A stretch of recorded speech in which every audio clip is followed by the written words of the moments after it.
Are you searching for the best in online black radio? Then go to blacktalkradionetwork.com, helping you filter through the noise. Real talk, black talk.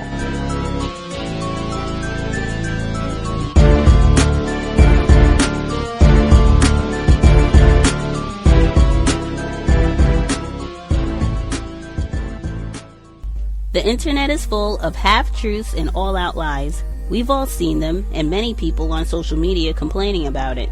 Here's your chance to show and prove. WorldAfropedia.com is a black-owned and operated encyclopedia. There are several thousand articles, but we need help. We can't uncover all the truth ourselves.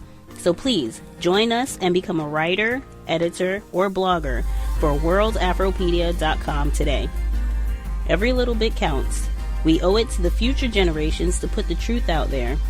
Visit WorldAfropedia.com, the African-centered encyclopedia, a global database of African knowledge for the purpose of bringing about global African wisdom and understanding.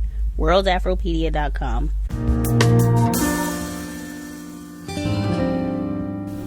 That's why Starbucks is a billionaire company.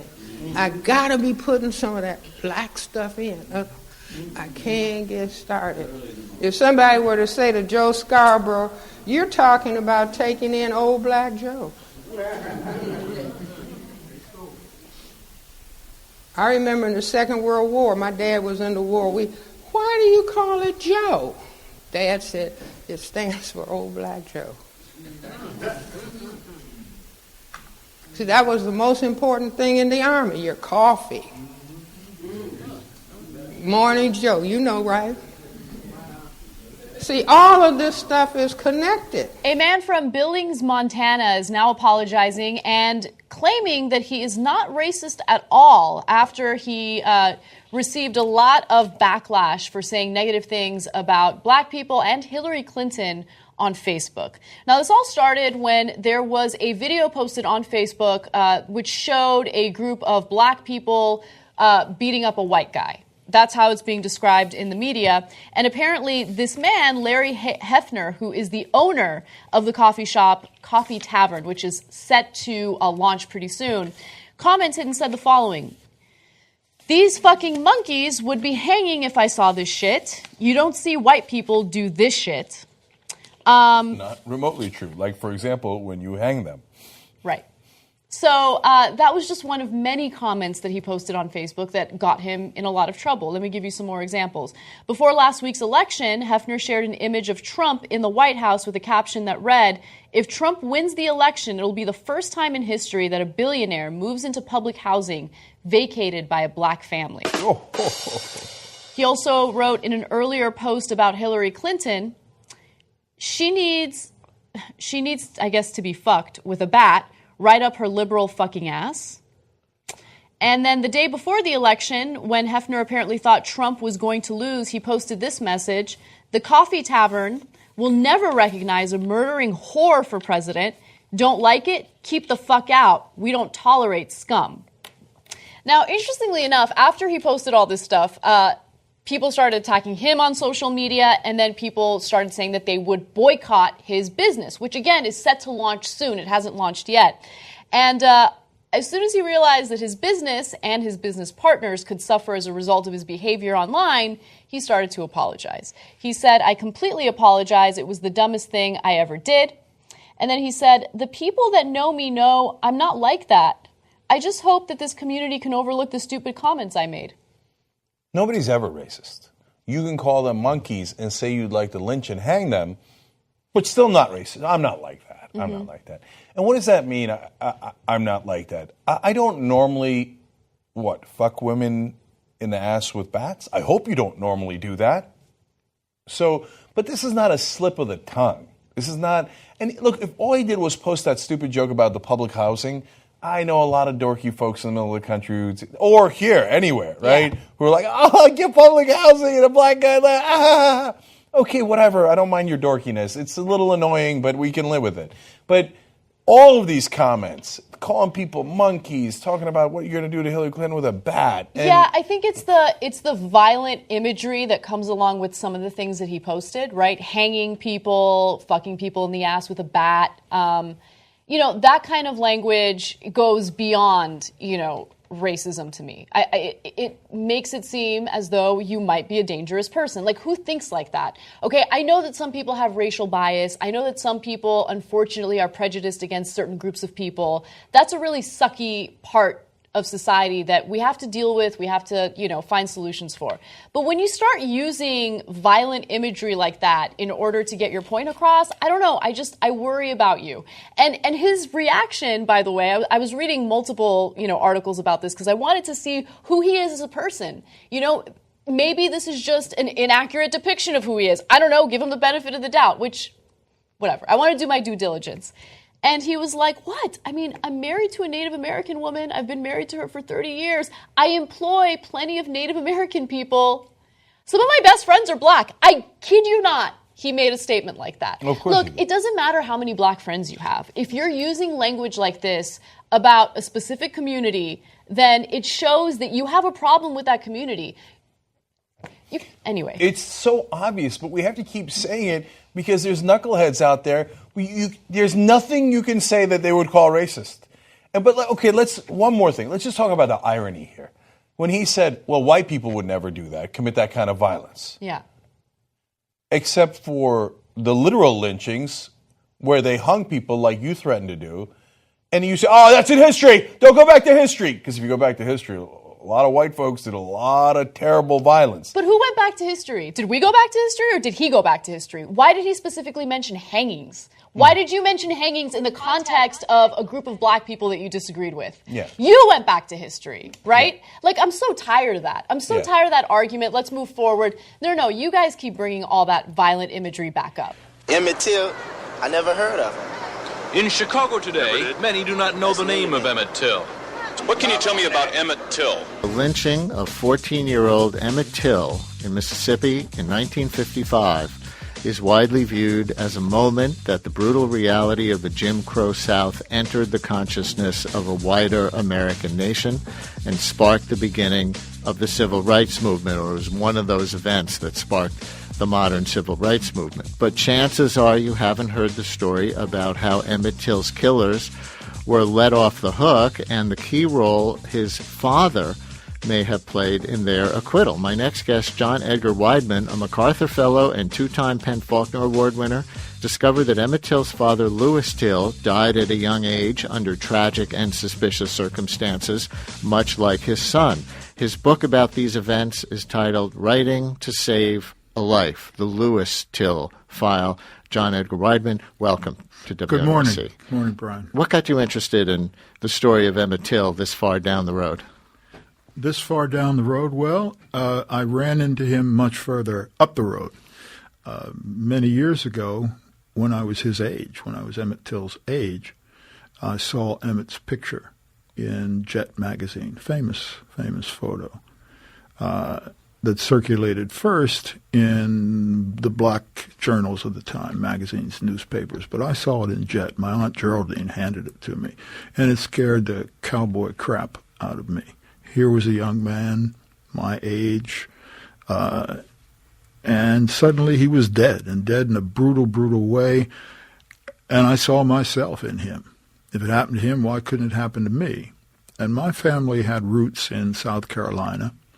My father's father grew up in a place called Promised Land, and he had always wanted me in the summertime to go back with him to South Carolina and see the ancestral territory, turf, and meet the relatives, et cetera, et cetera. And I didn't want to go, mostly because I liked to play basketball and summer outdoor courts, and I had my eye on the NBA. So and also I'd heard the stories about the South, the old-time stories, that no African-American man at that time, Negro man, was safe in the South. Anyway, so I had a visceral identity with Emmett Till. When I learned many years later that his father had been executed by the U.S. Army, of course, my ears pricked up, and I had unfinished business with Emmett, and the father was a way to get back to that business. Then the Emmett Till business got to be my intro to the father. And it's the Lewis Till business that will be the newest to the most people. So who was Lewis Till? Lewis Till was an African-American man. He was probably born in Missouri. He was an inmate or a patron. He was held, raised in an orphanage in Missouri, a fairly famous orphanage that was partly organized by a black woman whose name I do not know, but it was a famous place. There weren't many orphanages for people of color in Missouri at that time. And so Lewis Till grew up there, those very obscurely, of course, as an orphan. And once he grew old enough to take a job, he got a chance to go to Chicago, and he was part of, in a sense, still part of a late edge of that great migrations of people from the South, black people from the South, going to the North to work, looking for freedom, looking for opportunities, and he was one of those guys. He went to Argo, Illinois, got a job at a Argo plant where they made things like, they made mostly things from corn oil. But anyway, he met Mamie Till Carthon. They had a kid. By the time he met her, it was wartime. Just about World War II was beginning. And Till, like a lot of other men, was drafted into the Army. But his story is kind of special because at the beginning, the War Department didn't know whether they wanted to draft African-American men or not. The Army was definitely segregated, and so Till was one of those people who were sort of on the fence. But Lewis Till was not a good guy. He screwed up in lots and lots of ways, with the law, with his family. He wasn't your ideal father. He had trouble. He assaulted Mamie once or twice. She had to defend herself. Anyway, he was in and out of trouble. Rape and murder charges in Italy, right? Well, that's later. I'm giving you the slow motion Lewis Till because people don't know about him. Yeah, he was an ordinary guy, but I didn't choose him because he was special. That he was representative of some kind of paragon of virtue. He's just an ordinary guy, and he had a life that was checkered even at the beginning. But he's still a young kid. He was given a choice, actually: join the Army or go to jail. And so this whole business of the United States not knowing what to do with black troops sort of passed him over because he was sent to the military as an option instead of going to jail. So he went in 1943. The Army didn't decide until after that to induct large numbers of African-American men. And in fact, in our Great War, as some people like to think of it, there was a draft limbo. Thousands of African-American citizens volunteered, but none were taken. They just sort of floated around. And then when things were getting worse and worse, we were losing the war. The black soldiers suddenly became welcome, but not as real soldiers, as sort of working people. Can I jump you ahead to how Lewis Till died? Lewis Till died on a gallows. I have what purports to be a picture of him marched to the gallows, and another photo of him on the gallows. I'm not sure they're authentic, but the author of a book says they are. The Fifth Field was the name of the book. Anyway, he died on the gallows. He had been convicted in a court-martial of rape and murder. 2 Italian women had been allegedly raped, and one murdered on the same night. And Till and another GI, another African-American GI, were convicted of their death and rape. And what's the connection that you draw in the book between Louis Till and the murderers of his son going free? In some ways, it's simple. There was a very public murder trial of a man named Malum and his brother-in-law Bryant, and they were accused of murdering Emmett Till. There was an eyewitness, Till's uncle, who Till had been sent to visit, who identified Milam and Bryant in a courtroom, said, "Yeah, these were the guys who came and took my nephew from Chicago out of my house at 2:00 in the morning under gunpoint."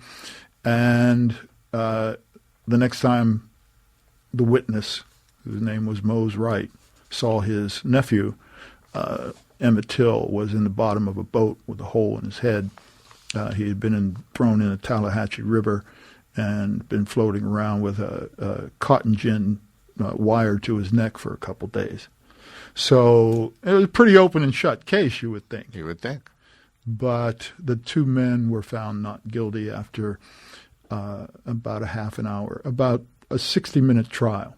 And the jury said it wouldn't have taken that long if we hadn't stopped for pop, to get a pop.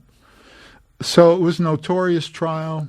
It occurred during the time, the 1950s, mid-50s, when there was an ideological conflict between the United States and Russia. The Cold War was in full swing. So it was a very embarrassing situation for our government. And they put some pressure on, I think, on Mississippi. And the two men who were the obvious killers, who in fact confessed to killing Emmett Till later, and there's a magazine article written about it. They got paid to confess. They didn't feel threatened because they had already been tried once. Anyway, trial, not guilty. Hey, find something to charge them on, said the government. So kidnapping became the obvious charge since that was already in the record. Even a local sheriff had attested to the fact that the two men told him that they had taken Emmett away at 2:00 in the morning. So a second trial was probably going to be held. It was supposed to be held. And then the news of Louis Till's execution by the army, rape, murder. So the small chance that these guys, these good Mississippi boys who had been soldiers themselves and were pillars of their community, it was impossible that they were going to be indicted for kidnapping, and they weren't. And so the mother of Emmett Till had to watch this situation, which none of these guys were going to be convicted of no crime, and not even accused of any crime whatsoever. Meaning it became legally and sort of politically less possible to indict and convict them because a story had gotten out about what Emmett Till's father had done, which was not at all related to what they had done? The way you're putting it sounds familiar, doesn't it? Because you don't have to transpose that thinking, your expression very much, to say, well, if he's one of those and he did X, Y, or Z and got punished for it, he probably had it coming, because that's how they are. And father like son, fruit doesn't fall very far from the tree. Hey, we probably did the state and the country a favor by getting rid of this kid, Emmett, because look at his father. He was going to grow up to be one of those sorts of men, killer, rapist, etc., etc. So the logic, the perverse logic, follows very clearly, yes, unfortunately. Billie Holiday, I sing your blues. Bet your life against me and I swear to God you'll lose it. Motherfuck the cops, we still singing for St. Louis. Motherfuck the cops, we still singing for St. Louis. Motherfuck the cops, we still singing for St. Louis. Racial tensions leading students at Ladue High School to walk out of class in protest today. News 4's Kelly Davis spent the day talking to those students as well as administrators. She joins us live in the Bommarito Street Fleet. Kelly? Claire, there was a lot of tension out here earlier today in front of Ladue High School. There were about 100 people who came together, both students, staff, even parents, to express their concerns with the way the school district is handling racial issues. You can take a look at some of this video. There were nearly 100 people out here in protest, gathered outside the school. Students walked out of class around noon to join their parents. The group marched down the street several blocks to the administration building. They say the school is not dealing with racial issues. Just last week, a student says she was taunted by another student who was white and told she belonged at the back of the bus now that Trump is president. The school says they disciplined that student, but some say it wasn't enough and that this has been an issue for a long time. It makes me feel not only angry, it makes me feel disappointed. It makes me feel like I'm not worth as much as anybody else. It makes me feel devalued as a human. I feel as if it feels like it's an uphill battle, and it feels as if you're not giving me the same respect as if you would give others. We also learned about another incident involving a student who was burned with a hot glue gun. Coming up at 5 o'clock in just 1 hour, we learn exactly what happened in that instance. We also sit down with the superintendent and I share her message today in light of all this racial tension. But for now, reporting live in Ladue, Kelly Davis, News 4. I don't want us to lose sight that things are getting better. Each successive generation seems to be making progress in changing attitudes when it comes to race. Doesn't mean we're in a post-racial society. It doesn't mean that racism is eliminated. But you know, when I talk to Malia and Sasha, and I listen to their friends and I see them interact, they're better than we are. They're better than we were on these issues. And that's true in every community that I've visited all across the country. Good evening. I'm Lisa Hudson. Thanks for joining us tonight. We begin at Baylor, where hundreds of students walked with one of their peers to class this morning after a recent incident left that student feeling unsafe on campus. Channel 6 News reporter Amani Payne joins us now in studio with more. Amani. Lisa, an African-American student at Baylor claims she was called a racial slur and pushed by a stranger while walking to class Wednesday. The alleged victim and others at the university gathered in a showing of unity this morning to say that kind of behavior won't thrive at Baylor. Baylor is a campus of love, and Baylor is a campus who watches out for each other. Baylor student Natasha Nkoma fought back tears as she addressed hundreds of her peers and other Baylor faculty, staff, and alumni that gathered this morning to walk her to class. But it was more than just a friendly gesture. Earlier in the week, Natasha claims a complete stranger shoved her and called her the N-word on campus.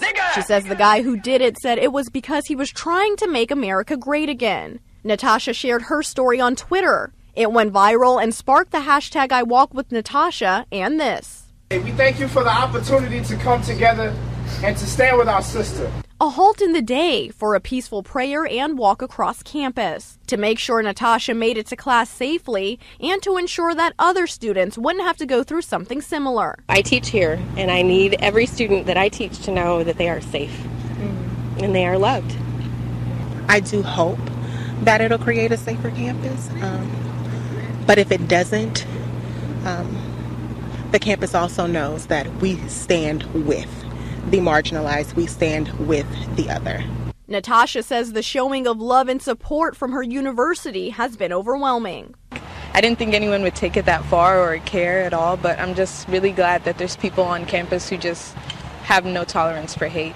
Baylor is aware of the alleged incident and this morning's walk. They released a statement to Channel 6 News saying in part, the behavior is deeply disturbing and does not in any way reflect Baylor's faith or values. We wholeheartedly condemn the behavior. We have connected with the student and are working with her to ensure she feels safe and supported by the Baylor community.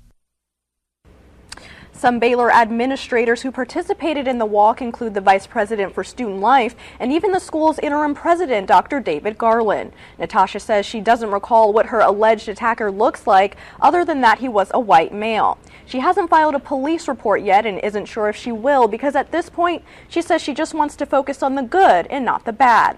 And coming up tonight at 6, you'll hear more from Natasha and other Baylor students who say they're determined to make sure nothing so hateful will ever happen on their campus. So how's the college again. responding to this incident? We're having a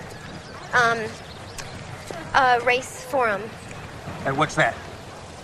A forum on race, so we can discuss the incident and the surrounding issues of race. So the usual lip service? No comment. Some parents are outraged about a Facebook post made by a local teacher. The parents call the post racist, and they are now calling for that teacher to be fired. WTVA's Cody Long spoke to the parents and to school leaders and has more. We have to do something. I mean, this cannot stand. We just can't. I'm very, very disappointed. Quote, the White House needs a good Clorox scrubbing.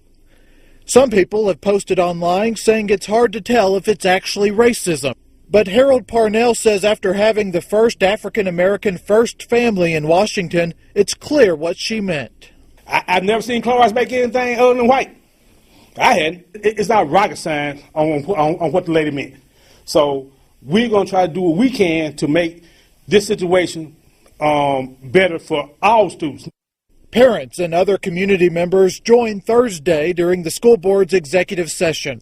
But the school board is staying tight-lipped about it all. All the personnel policies will continue to be followed, and our superintendent has the authority to make preliminary personnel decisions. The school board continues to tell us they will not comment on personnel matters. Meanwhile, the parents say their first instinct is to pull their children out of that teacher's class. In Starkville, Cody Long, WTVA 9 News. Between Facebook and Twitter, and I guess Instagram, I have 28 million people. 28 million So people. you are going to keep it up. It's a great form of communication. Now, I do believe this. I really believe that the fact that I have such power in terms of numbers with Facebook, Twitter, Instagram, etc., I think it helped me win all of these races where they're spending much more money than I spent. I spent my money, a lot of my money, and I won. I think that social media has more power than the money they spent, and I think maybe to a certain extent I proved that. We have some inside information on how Facebook works. Specifically, it's information about how Facebook regulates what you see, everything from hate speech to fake news stories and more. It's all in the news because of concerns that fake news stories may have influenced voters in last week's election. But it's been an issue for Facebook for quite some time. NPR's Arthi Shahani learned how Facebook does what it does, so we got her on the line for what is not a fake news story. Hi, how are you? So how big is this? How much bigger is this than just fake news? It's way bigger than fake news, and it's something that we're seeing over and over and over again with a different controversy of the moment. So, for example, over the summer, you'll recall there were these 3 high-profile shootings, right, against police officers and against 2 black men, one of whom bled to death on Facebook Live. At that point during the summer, employees in the company told me that users are flagging each other's posts left and right. That is, users can alert Facebook to a post and say, hey, this violates your rules. I want this taken down. The rules having to do with what's hate speech and what's not, what's decent and what's not, that sort of thing. Yeah, and not just hate speech, but for example, what's nudity, what's sexist. It's actually quite strict. And then the question you sought to answer was, how do they actually enforce those rules, given the complexity of all the different kinds of things that are put online? What did you find? So Facebook's head of global policy, a woman named Monica Bickert, said that anytime a post is flagged, her staff comes together and puts a lot of thought into the decisions about what stays up and what comes down, that they deeply consider the context of each post. She used that word over and over again to suggest we are really thoughtful and we stand by our decisions. So it sounds pretty good, but what did you find about what they actually do? The truth is, Facebook actually has an entire army of subcontractors out in Warsaw and in Manila, the Philippines. And because of privacy laws as well as technical glitches, these subcontractors can't even see the entire post that they're looking at. And they're pressured to work at an extremely fast rate, about one post every 10 seconds. So the people who are supposed to be figuring this out and monitoring hate speech and other kinds of offensive speech have to decide in 10 seconds based on hardly any information. They have to decide quickly, and they are in a work environment that encourages them to go at lightning speed. Let's just say they have a regular shift at the rate of one post every 10 seconds. That means each person is clearing about 3,000 posts a day. That's very different from thoughtful, slow, and precise. Okay, so how well is it working? Well, we ran a little experiment, right? We ended up flagging about 200 posts that could be considered hate speech against blacks and against whites. And what we found is that Facebook makes a whole lot of mistakes. For example, we flagged a post that calls for the killing of cops, and they totally missed that. It's a call to violence, and they said it was permissible speech. In dozens of instances this happened, and Facebook had to change its mind on its decision. So lots of mistakes, not a whole lot of confidence in the system. Does Facebook not really want to be in this business, not really want to be making editorial choices for their consumers? Well, I think that they're ambivalent. Basically, Mark Zuckerberg at age 19 starts this company. He describes it as a technology company, just connecting people. Then he makes all of these very strategic moves to make Facebook the thing through which you consume the news, the thing through which you have public discourse. And it also has to be a safe space where people don't feel threatened. So it's getting very, very messy. And he is clearly now the CEO of a media company, and it's not clear that he has the core competency for it. Arthi, thanks for your reporting. Thank you. That's NPR's Arthi Shahani. Now, a Facebook spokesperson got back to us telling NPR that their subcontractors are put through rigorous quality controls. And as for that calculation of less than 10 seconds to examine each flagged post, Facebook disputes it, saying its employees' numbers are off, though the company did not offer its own numbers. First ladies usually have a cause, and you've already said you're interested in speaking out against bullying on social media. I think it's very important because a lot of children and teenagers are getting hurt, and we need to teach them how to talk to each other, how to treat each other, and to be able to connect with each other on the right way. It's an ironic choice, since her own husband sent out a stream of pretty nasty tweets during the campaign. I'm Marco Werman, and this is The World. Thanks for being with us today. I don't know about you, but I'm getting ready to seriously limit my Facebook diet. The campaign seemed to ratchet up everyone's sharing of memes and news and fake news. No one seemed immune from it. And quite often the posts were from the choir for the choir. If you are still using social media, though, you've probably seen some items in your feed. Real news stories, it seems, about acts of hate and harassment, or ethnic intimidation, as the Ann Arbor police referred to the harassment of a Muslim student at the University of Michigan last week. But are all the reports true, and how much of this trend is new? The civil rights group, the Southern Poverty Law Center, is collecting some hard data, and Mark Potok is one of their senior fellows. So, Mark, how bad is it? What kind of change have we seen? Well, anecdotally, it's been kind of incredible. We put up a forum on our website asking people to report these kinds of incidents to us, and we also began collecting simply reports that were appearing in local media around the country, and we are already at 400 incidents. I have to say, we have not verified all of these independently at all. And it's true that there are apparently some fake stories out there. There's apparently one of the women who said she had her hijab ripped off, was not telling the truth. But still, I think it's indisputable that we're seeing a big rash of hate crimes and hate incidents, kind of lesser crimes, that are directly related to the election of Donald Trump. So I mentioned Sadiq Muhammad, the student at the University of Michigan. That story was real. I got several sources on it. But what other examples are there since last Tuesday that you have validated? Oh, I mean, there are so many, it's hard to say other than to characterize them. We've heard lots and lots of reports of Muslim kids being bullied. We have heard reports of black people being attacked, of being screamed at, told to quote unquote, go back to Africa, that kind of thing, similar things said to other foreigners. we don't know exactly how this compares to prior periods, but I can say that on an anecdotal level, we haven't seen anything like this since the morning after Barack Obama was first elected as our first black president. Back then, we saw a similar rash of angry incidents and hate crimes across the country. President-elect Donald Trump has kind of expressed shock by these incidents. He's called on people to knock it off, that he wants to bind the wounds of division. What do you make of that? A day late and a dollar short. The man has spent the better part of a year and a half doing precisely the opposite. It's all very nice that Donald Trump has become a no-hate guy opposed to violence, but it seems awfully late in the game. Women have also been targeted, if one is to believe even a fraction of some of the reports. Are women a new demographic for the Southern Poverty Law Center?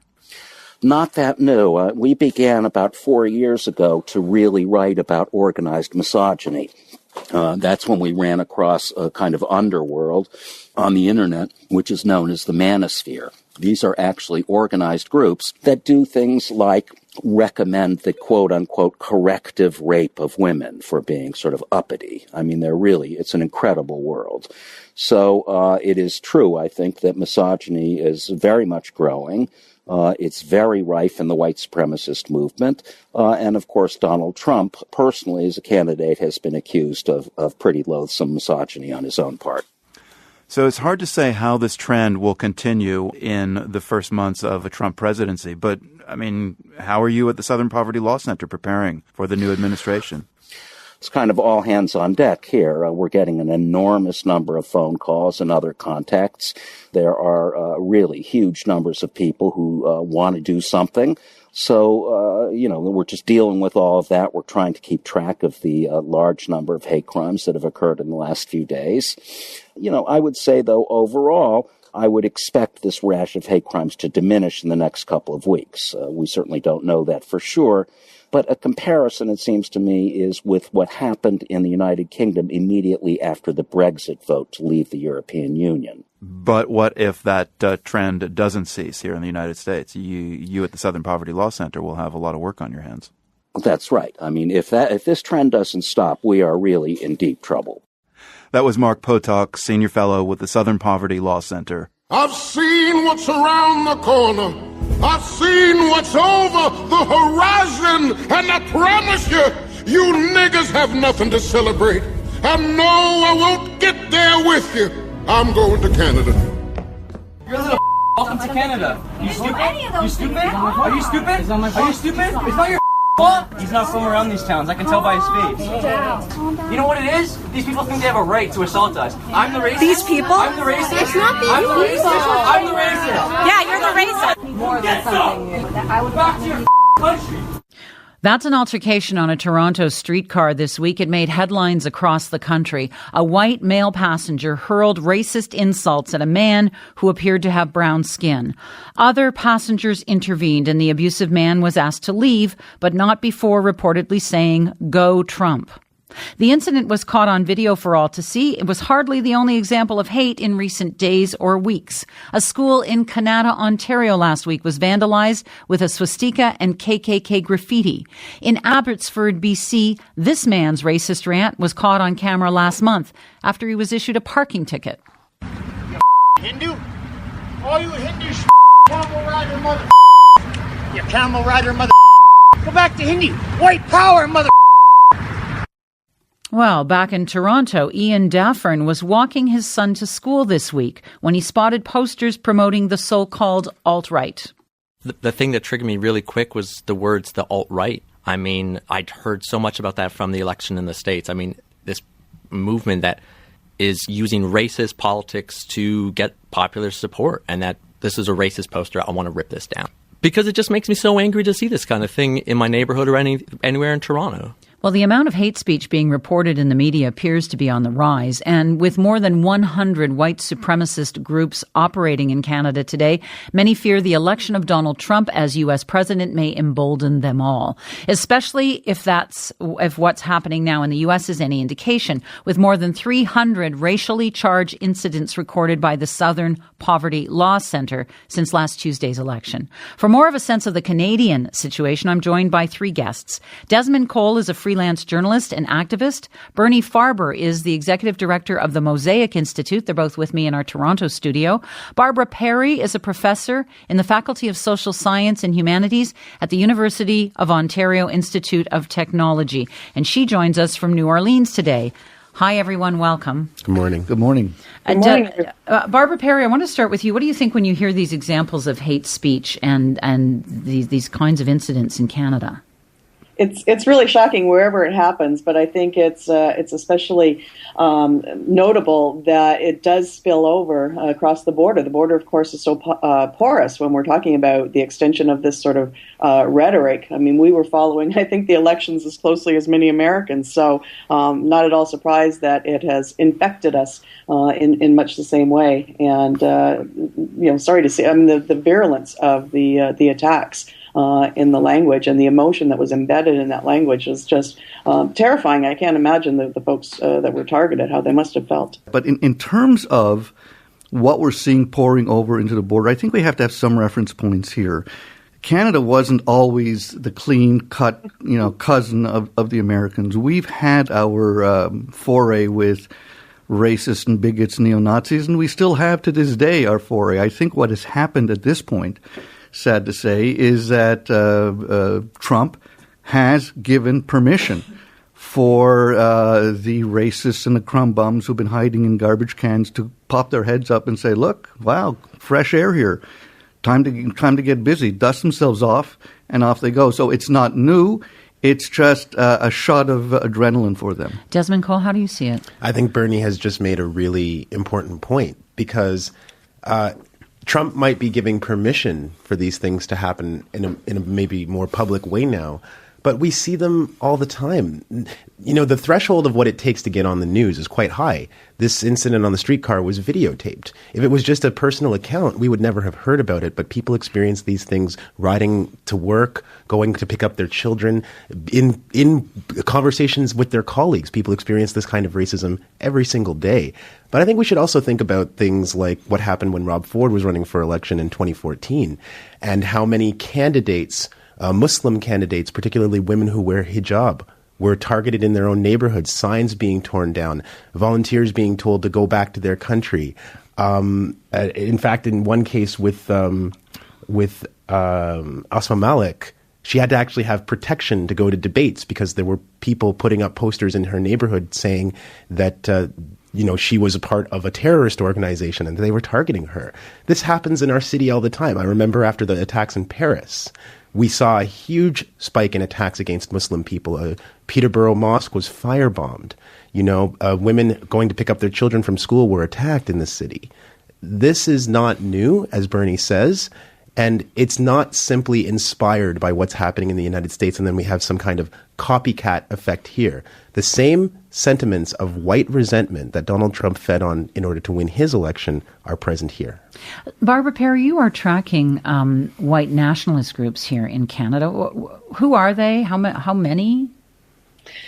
Well, from the research that we did really in 2013, 2014, we were able to identify at that time, sort of by triangulating from multiple sources, probably over 100 active groups. And again, that's probably a dramatic underrepresentation. That ranged small cells, if you will, of what some people refer to as three-man wrecking crews, up to groups that were, several dozen into the hundreds. As well, and sort of clustered in particular areas. Skinhead movement very strong in Montreal, and then more traditional neo-Nazi groups in Western Ontario, Southern Alberta, and Southern BC as well. And sources close to the ground, if you will, former adherents that we're in touch with, suggest that there has been a bit of an uptick in some of these areas again in the last year or so. And again, whether that's related to Trump or not. Well, when you say uptick, does that mean more people are joining these groups? Because I'm wondering how mainstream it is, and you know, people. Not everybody who is going to do what Desmond is describing is going to belong, like identify as a member of a white supremacist group. Ergo, they're not so bad. Like, so how do we look at what you're finding? Yeah, and that's a really good point, because very, very little of the hate crime that we see is actually perpetrated by adherents. It's, estimates have it at 5-10% at best, or at worst, perhaps. So what are they doing? What are the adherents doing? Various kinds of violence. Some of it is, just outright criminal violence. Some of it is hate motivated. Where typically after a night of drinking off, they go to find someone who is not like them, someone who has brown skin, typically, to bash, or they'll go, down near a gay club or a gay village, and bash there.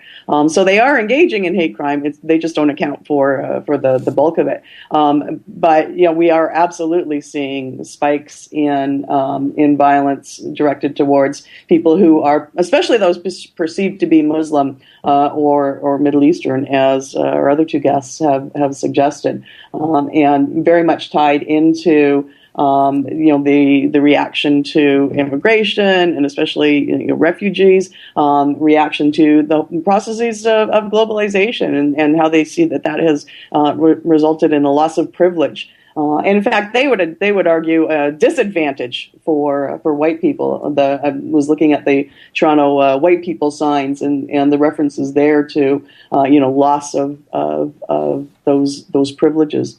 Desmond wants to say something. I agree, but I think that rather than framing this as privilege, we have to talk about it more as a loss of power and dominance. Wow! Hey, yo, drama, hold up, son. Hold on. Stop the motherfucking record. All right. I want you to Pondy replay, drama. Pondy replay. Let's give him one more chance, man. Run that shit the fuck back. I agree, but I think that rather than framing this as privilege, we have to talk about it more as a loss of power and dominance. That's what people are upset about. This idea that they were just born with some imaginary and kind of indescribable privilege is not the truth. They're born with power and an ability to dominate other people because of identity, and that's what's slipping away from them. And, in terms of addressing that, I find it interesting that poster that was found was calling out directly to white people and saying, hey, white people, do you feel like this? Do you feel like that? And I find that so interesting, particularly because in the responses to that, people are afraid to do the same thing. White people who see this and are horrified by it are nevertheless, I think, very uncomfortable with calling out whiteness and talking to other white people and saying, hey, we as white people need to address this problem. It can't always be folks like myself who are being asked, while we are being targeted with hatred, to then go out and respond and petition and ask for fairness and ask for better we can't do that. White people who are alarmed by these things need to take these conversations internally and start talking to their peers. Georgia. During the Jim Crow period, you could not find an area that was more segregated than Forsyth County in Georgia. 2 criminal cases ignited the divide even further when violent mobs known as Night Riders drove all 1,100 black residents out of the county. When Donald Trump won the U.S. presidential election last week, he defied expectations by winning support from large numbers of white women and working-class voters, especially in once Democrat strongholds. But for all the talk of his working-class support, there was another issue on which this election was fought, and that was race and immigration. So how will those on opposite sides of the divide in America move forward? Aleem Makboul reports from Georgia. It's not all about working-class men. In the affluent streets of Forsyth County, with its vast column-fronted homes, others are celebrating a Trump victory too. I love the fact that he's not politically correct. I love the fact that he's upfront, honest, says it like it is, shoots from the hip. I love the fact that he really does want to take care of our American people. Darcy Butkus said she felt Donald Trump was the first politician in her lifetime to really represent her views. I don't want to be in the minority. This is America. And when you go down to South Florida, I'm sorry, whether it's Fort Lauderdale or Miami, I'm going to say it like it is. There's a lot of different ethnic groups, and I felt like I was in the minority. Darcy, in fact, moved to this part of Georgia because it was mainly white. I think that he's exacerbating issues of sexism and racism. A world away in diverse Manhattan lives Darcy's daughter, Rachel. I haven't even said the sentence out loud that Trump will be our... No, I can't. It's so difficult that he's going to be our president. Rachel was a Clinton supporter whose relationship with her mother has been strained because of the election, particularly their very different outlooks on multiculturalism. I love learning about different cultures and their languages and their food and everything in that realm. And I think for her, she felt what a lot of Trump supporters feel. They're not speaking our language. They don't love America like we do.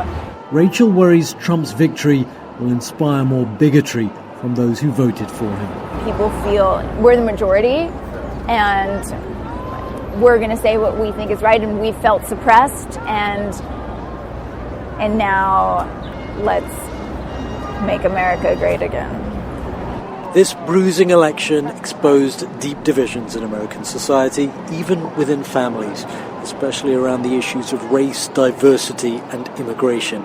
How the two sides now come together is one of the biggest challenges this country faces. Aleem Maqbool in Georgia. Tears and a smile. For many across America, the presidential election has left them distraught, awash with anxiety, fear, and dread. It seems surreal. A candidate caught on tape saying what he said, who launched a pernicious hate campaign directed at Mexicans and Muslims, a man who seemed to embody a sense of doom. And yet, Donald Trump has snatched the brass ring, the prize of prizes of politics, his first and only political race and victory. By doing so, he has made U.S. political history. For good or ill, this election may transform American politics. It would be accurate to say that economic discontent played a part, the result of the Clinton-era NAFTA pact for the North American Free Trade Agreement. But that's not all. The Trump campaign represented not just fear, but profound paranoia, and also white revenge for the darkening of America. If Trumpism represented vengeance, then Clintonism represented betrayal. For every constituency that voted for Bill Clinton, gays, blacks, you name it, the Clintons supported bills like DOMA, Defense of Marriage Act, the AEDPA, an anti-habeas corpus bill, or NAFTA, despite massive labor support, all built on betraying their interests. But these are indeed dark days in Babylon. The politics of vengeance versus the politics of betrayal. That's quite a choice, isn't it? A smile? Yes. For this too shall pass. From Imprisoned Nation, this is Mumia Abu Jamal. Pray! This is my rifle. There are many like it, but this one is mine. My rifle is my best friend. It is my life. I must master it as I must master my life. Without me, my rifle is useless. Without my rifle, I am useless. The National Rifle Association was one of Donald Trump's biggest supporters during his campaign. It spent millions of dollars on ads for the president-elect and rallied gun owners to get out and vote. Now, with Trump headed to the White House and Congress still under Republican control, the NRA is looking beyond just holding ground in the Second Amendment debate. As NPR's Nathan Rott reports, the group is hoping to expand gun rights. It was either going to be a call to action or a celebration. 1,000 men and women from around the country all gathered in the Arizona desert north of Phoenix. Shooters, please pick up and shoulder your rifles. To shoot 1,000 Henry Golden Boy silver rifles at the same time. Move the lever completely forward. Move the lever completely back. The timing of the NRA-sponsored event a week after the election was no accident. Take aim. They wanted people to hear them shoot. Fire. NRA First Vice President Pete Brownell told the gathered crowd of gun owners and enthusiasts that this was their second shot heard around America and the world. The first shot came a week earlier. We prove that when gun rights are challenged, Americans stand up to answer freedom's call by electing Donald J. Trump to our next president of the United States. Right. By electing Trump, gun rights groups like the NRA are saying that the tide has shifted in terms of the national debate over guns and how or even whether to regulate them. I have to tell you, it feels great to be on offense again. What exactly that offense will look like is starting to take shape. NRA President Wayne LaPierre put out a video this week in which he lists a few things the NRA wants to see done. First and foremost is the appointing of a conservative pro-gun Supreme Court justice. Make no mistake, that will be a generational victory for Second Amendment freedom. Next, the NRA and gun rights groups want to see an end to gun-free zones on military bases, the loosening of restrictions on suppressors or silencers, and the biggest prize, a national reciprocity for concealed carry permits. That would allow a concealed carry permit holder in a state like Texas to carry their gun in a state like New York, regardless of New York's laws. The idea being, as Trump himself has said, that concealed carry is a right, not a privilege. This is the number one item on the NRA's agenda. This is Adam Winkler, a constitutional law professor at the UCLA School of Law and author of Gunfight, The Battle Over the Right to Bear Arms in America. He says a broader version of reciprocity would allow someone to go out of state to get a concealed carry permit, say from a restrictive state like California to a looser one like Utah. Then their home state, in this case California, would have to honor that permit. Winkler says the NRA likely wants that version of reciprocity, but he says there could be pushback, not just from Democrats, but from Republicans who champion states' rights. If you believe in any local autonomy, as Republicans claim to believe in, then the broad version of reciprocity undermines that significantly. That being said, I think there's a very strong likelihood that national reciprocity will be pushed forward in the Trump administration, possibly very quickly. But that is no sure thing, because there's uncertainty about what Trump will actually do, even among people who voted for him and attended the NRA's Phoenix shooting event. Mine was more a vote against than a vote for, and now I'm cautiously optimistic. When we live in a country with 330 or 40 million people and we only got what we got running for president, we have a problem in America. I don't trust him. I'll keep an eye on him, and I think everybody else is too. That was Michelle Camp, Roger Porter, and Sharon Callan. All voted for Trump because of guns, all want to see national reciprocity enacted and other gun laws loosened, and all are wary but hopeful. Nathan Rott, NPR News. Last week, California voters passed Proposition 64. Most of the attention has centered on how adults can now legally consume recreational marijuana, but that is not all this new law does. Proposition 64 also allows for reducing some prison sentences and clearing old criminal records related to pot. For more on what this means for the state and the people living in it, we turn now to KPCC's Jacob Margolis, who's been producing Take Two's special coverage of Prop 64. Hi, Jacob. Hey, Alex. Remind us, what specifically did Proposition 64 say about people who had previously broken the laws governing marijuana? Yeah, so one of the main features of Prop 64 was that it was meant to largely decriminalize pot as well as lessen the sentences around it and around marijuana-related crimes. So some felonies turn into misdemeanors and some misdemeanors can be wiped from the record. You know, this depends on how the law around a certain crime was changed after Prop 64 went into place. So, for instance, possession with intent to sell, it used to be a felony. Now it's a misdemeanor. Now it's basically treated as selling without a license, essentially, and the state will be issuing licenses later this year or early next year. And all these changes went into effect on midnight on election night. I can only imagine that the very next day, lawyers who deal in this sort of thing were flooded with calls. Jacob, I know you've been talking with some of these attorneys. What have they said? Yeah, they're excited. You know, it means a lot more business for them, and they're getting a ton of calls. And in court, they said that they've seen that cases have already started to be bumped down to misdemeanors from felonies. So I asked them for some examples. Eric Shevin, for instance, he's an attorney. He specializes in cannabis laws. He's had a case with a client that goes back to August. He says that this client was transporting medical cannabis from Northern to Southern California, and his client was pulled over. Allegedly, the smell of cannabis led to a search, and they found the 50 pounds. He was arrested, taken to jail, bailed out on $100,000. The case was filed as a felony transportation of cannabis case. Alex, so 50 pounds of pot. I mean, that could mean a felony, 4 years in prison. As of a little over a week ago, Shevin says that they pushed to delay the case again and again, hoping that Prop 64 would pass, and of course it did. You know, I spoke to him yesterday about it. Today was the day, and we were in court, and the case was actually reduced to a misdemeanor. And he's, of course, excited. So there are tremendous benefits to facing misdemeanor charges versus felonies. I mean, the most obvious one is that the penalties are so much less that instead of a maximum of 4 years in prison, the maximum is 6 months in the county jail. Jacob, who all do these new modifications in criminal records and sentencing apply to? Is there anyone who might not be looking at a reduced conviction? Yeah, so there are some limitations. If someone has 2 prior convictions for the same crime, then it becomes something called a wobbler, which means that the charges can be filed as misdemeanors or felonies.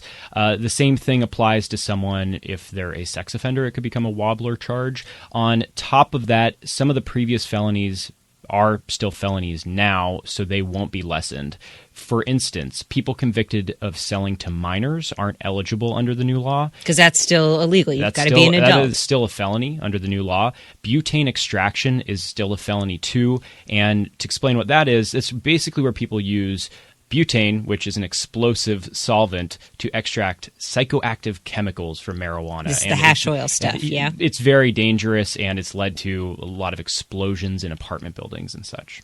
Jacob, do you have any sense of how many people might actually see a reduction in their sentence or have their convictions wiped from their past records? So these numbers, they're really tough to come by because of the ways that different counties keep track of who's arrested and imprisoned, specifically for pot-related crimes. A lot of the time, they're not tracked on a very granular level, but the Drug Policy Alliance, which is a pro-marijuana anti-criminalization organization, they were behind Prop 64. They say that there are about 11,000 felony arrests for marijuana-related crimes each year. But remember, these law changes actually can impact everyone ever convicted of a marijuana-related crime ever in the state of California. And that's a long time. Obviously, Jacob, for people whose sentences are reduced, they might get their freedom earlier if they're in prison now. What about for those who've had their records cleared? What is the bigger influence of something like that in someone's life? It's major. I mean, I want to talk about one woman I spoke with. Her name's Ingrid Archie. She's a mother of 2, and for her, 2004 was a very rough year. I was living, in South Los Angeles at the time, and I had let a friend live with me. Basically, the police was looking for them, and they came into my house and searched my house looking for them, and they found the marijuana. And so I went to jail because I was in the house, and I was already on probation for a prior charge. So the police found little baggies filled with pot. She pled guilty to possession with intent to sell, which was a felony in California, and that had a huge impact on her life. Because what it is when you go for, applications on jobs or housing or pretty much anything, they do a 7 to 10 year background check. So with a felony drug charge on your record, she told me it can be tough to get housing assistance, and, of course, jobs can be tough to get too. I applied everywhere, and all I got was no for years. So I gave up. So the night that the law passed, she filled out a petition to have her conviction lessened to a misdemeanor, and it is likely that her felony will be reduced to a misdemeanor. We're speaking with Jacob Margolis about the legal implications of the passage of Prop 64. Jacob, how is California's court systems handling what will likely be just an absolutely huge deluge of requests? So I have calls into the Superior Court in Los Angeles and the District Attorney's Office in LA. The DA's office sent me a document that instructs their employees on how to handle these cases now. I'm still waiting to hear back from the court, but people I did talk to think that it may take some time for all of this to trickle down. For instance, attorney Bruce Margolin, who handles cannabis-related cases. They don't know what's going on. They say, duh, they don't know what's going on. It's like deer with headlights on them. So multiple lawyers I spoke with said very similar things, and it might just take a little time before everybody knows exactly what's going on because the law isn't straightforward. It is a little complicated. Well, let's do our small part here to keep the workload at the courthouse down. For people who don't want to wind up going to court or going to jail in the future, remind us what the new laws are when it comes to possession and cultivation of recreational pot. Yeah, so people can now carry up to an ounce of marijuana on them. They can also grow up to 6 plants on their private premises. Any more than that, and you can be fined and potentially charged with a misdemeanor. So that part is pretty straightforward. The other stuff is a little complicated. If people are curious, I've been recommended to tell people to call an attorney. That's KPCC's Jacob Margolis. Jacob, thank you. Thanks, Alex. 2016 officially sucks. Today we learned that Gwen Ifill, the consummate professional who was most recently host of Washington Week on PBS, died at the age of 61. She'd been on a leave of absence, and her voice was sorely missed during this most recent election season, quite obviously. She was a true legend in the field of journalism and a tremendous source of pride for the black community as well. Around the industry, feelings poured out for her across the internet. She'll be remembered as gracious, kind, brilliant, and thorough. When she moderated vice presidential debates, she was excellent. Part of me is distressed, not just because we've lost her, but she is genuinely irreplaceable. Ifill was the kind of person that made you want to be better at your job. Her reputation was infallible, and beyond that, people actually liked her. Look, fans, colleagues, and other journalists alike will all be in shock for some time over this one. Ifill was the best of us. I'm Clinton Yates, and that's my take. Our lead tonight is news that we hoped we would never have to report. Our managing editor, my co-anchor and dear friend Gwen Ifill, died earlier today after an almost year-long battle with cancer. She was a supernova in a profession loaded with smart and talented people. So it's no surprise that messages of condolence have flooded in all afternoon from across the journalism and political spectrum. President Obama said this at the White House. Michelle and I want to offer our deepest condolences to Gwen Ifill's family and all of you, her colleagues, on her passing. Gwen was a friend of ours. She was an extraordinary journalist.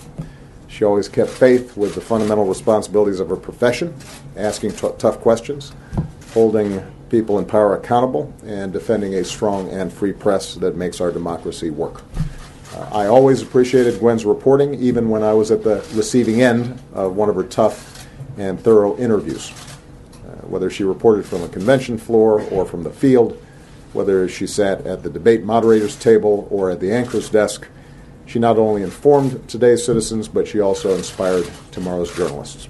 She was an especially powerful role model for young women and girls who admired her integrity, her tenacity, and her intellect, and for whom she blazed a trail as one half of the first all-female anchor team on network news. So Gwen did her country a great service. Michelle and I join her family and her colleagues and everybody else who loved her in remembering her fondly today. President Obama today at the White House.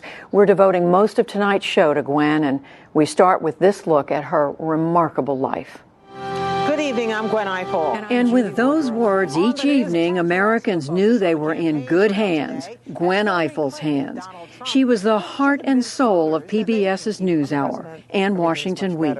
She was also beloved, sister, aunt, godmother many times over, and friend to legions. The daughter of a minister, Gwen graduated from Simmons College in Massachusetts, got her start in journalism at the Boston Herald-American, before moving on to the Baltimore Evening Sun in 1981, then to the Washington Post, followed by several years as a politics reporter and White House correspondent for the New York Times. Even marginal progress could be affected by investigations in Little Rock and in Washington. She moved to television and NBC News in 1994. They have to find a way to work with this president for the next 2 years. Tom. NBC's Gwen Ifill on Capitol Hill tonight. Then, in October 1999, she came to PBS to host Washington Week, the long-running political roundtable. Good evening. And to become senior correspondent on the NewsHour with Jim Lehrer. And to our new senior correspondent, Gwen Ifill. Welcome, Gwen. Thanks, Jim. For a preview of the Supreme Court's 1999 term, how would you prioritize the needs at the border right now? There, she added to her lengthy and accomplished body of work. In 2013, Gwen and I were honored to assume the great responsibility and joy of co-anchoring this program. Good evening, I'm Judy Woodruff. And I'm Gwen Ifill. Those are just some of the stories we're covering on tonight's PBS NewsHour. On this, the first night of the new PBS NewsHour, we have a lot of news for you. We also have a new look, but Judy and I will be bringing you the news and analysis you've come to trust. And it was that trust, her dedication, that was her stock in trade. She was the gold standard in our business, known for a fierce allegiance and loyalty to her family, friends, and colleagues, but also to the facts. Her range was limitless. Here are some highlights. How do we as a nation cope with race, conflict, and our inability to see each other?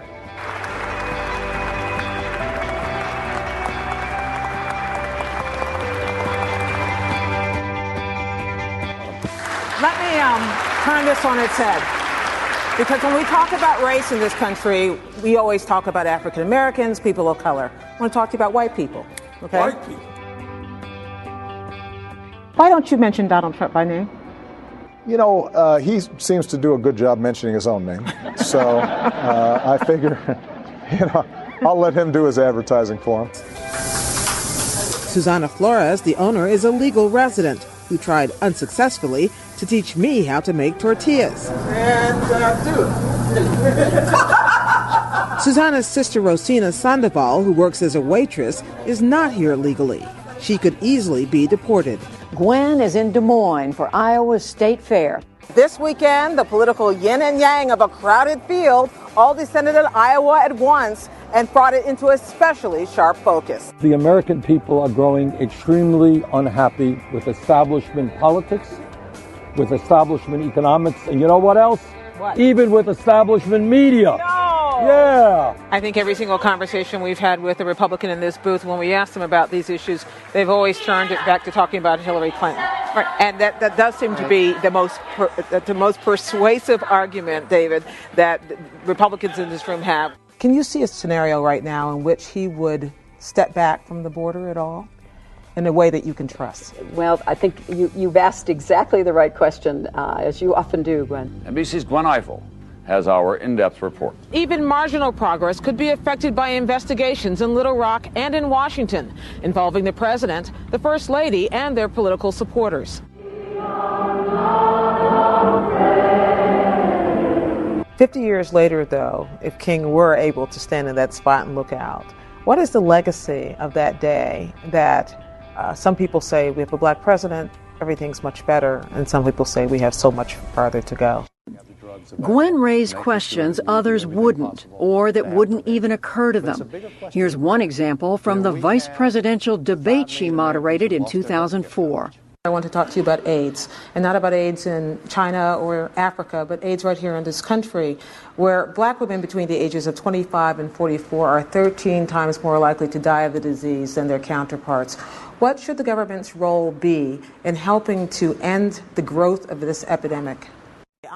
4 years later, she sat down with another set of candidates. Welcome to the first and the only 2008 vice presidential debate. Throughout that 2008 campaign, Gwen was not only reporting for the NewsHour and Washington Week, she was writing about that moment in history.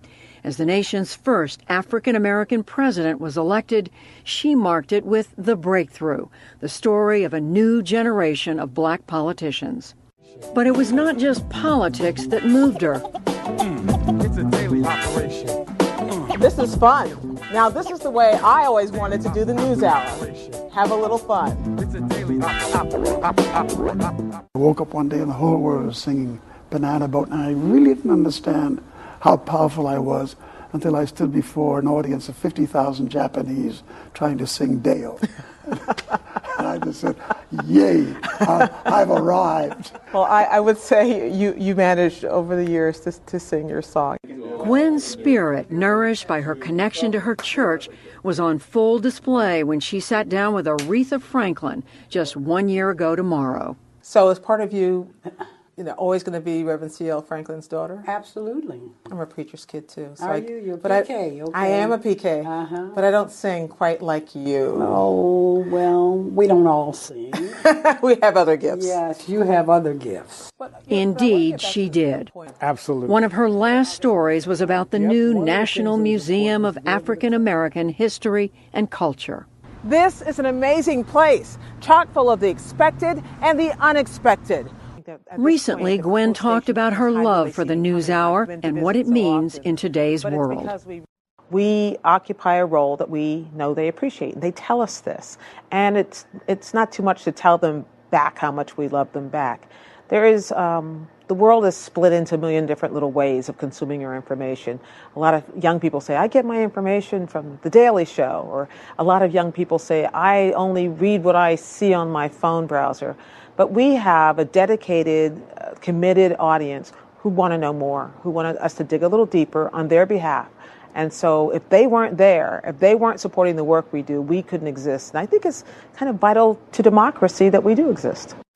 We are joined now by some who knew Gwen well. Charlene Hunter-Gault, a colleague and friend of Gwen's and a longtime member of our NewsHour family. John Dickerson of CBS News, also a regular panelist and occasional host for Washington Week. Kevin Merida, a longtime colleague and now with the website ESPN's Undefeated. And Amy Walter, also of our NewsHour and Washington Week families. She's with the Cook Political Report. This is a tough night for all of us. Kevin Merida, you talked about meeting Gwen early on and I think you said unicorn, how rare it was to see an African-American journalist succeeding as early as she did. She told me the story, and I assume she told you about first time at the Boston newspaper, what happened to her. Do you remember that story? You know, I remember there were some, I don't remember the specifics, but she was in Boston. We were both in Boston at the same time. It was a really racially tense city then.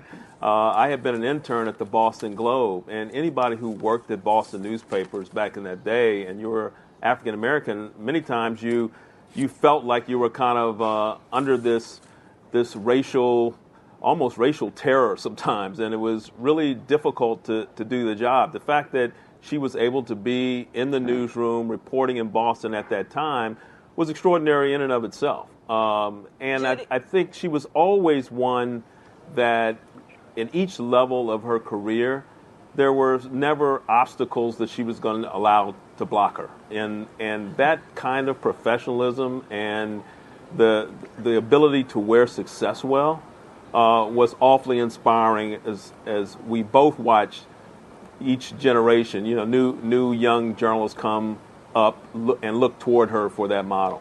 Charlene? Judy, I remember what the incident was because I was speaking at one of the many award ceremonies Gwen was being honored, and I looked it up, and a coworker had written to her, N-word, go home.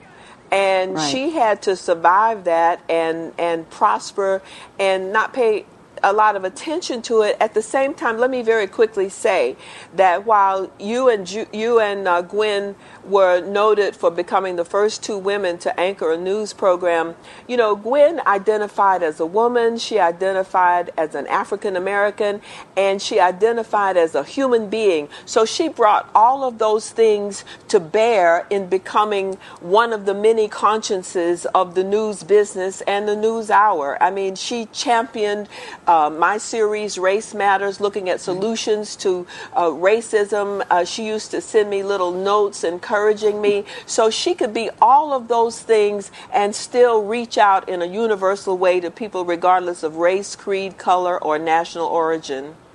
Context of White Supremacy. Gus T Renegade in for another broadcast, hopefully to share constructive information on the system of white supremacy. Today's date, Saturday, November 19th, 2016. So I have been told this is our weekly compensatory call-in. Dial in if you have observations, comments you would like to share, thoughts on the news clips we just heard. The number to dial is 641-715-3640. The code is 564-943#. Press *6 if you would like to participate. Number again, 641-715-3640. The code is 564-943#. Press *6 if you would like to participate. Certainly, our condolences. Gwen Ifill, again, the importance, monumental importance of black journalists.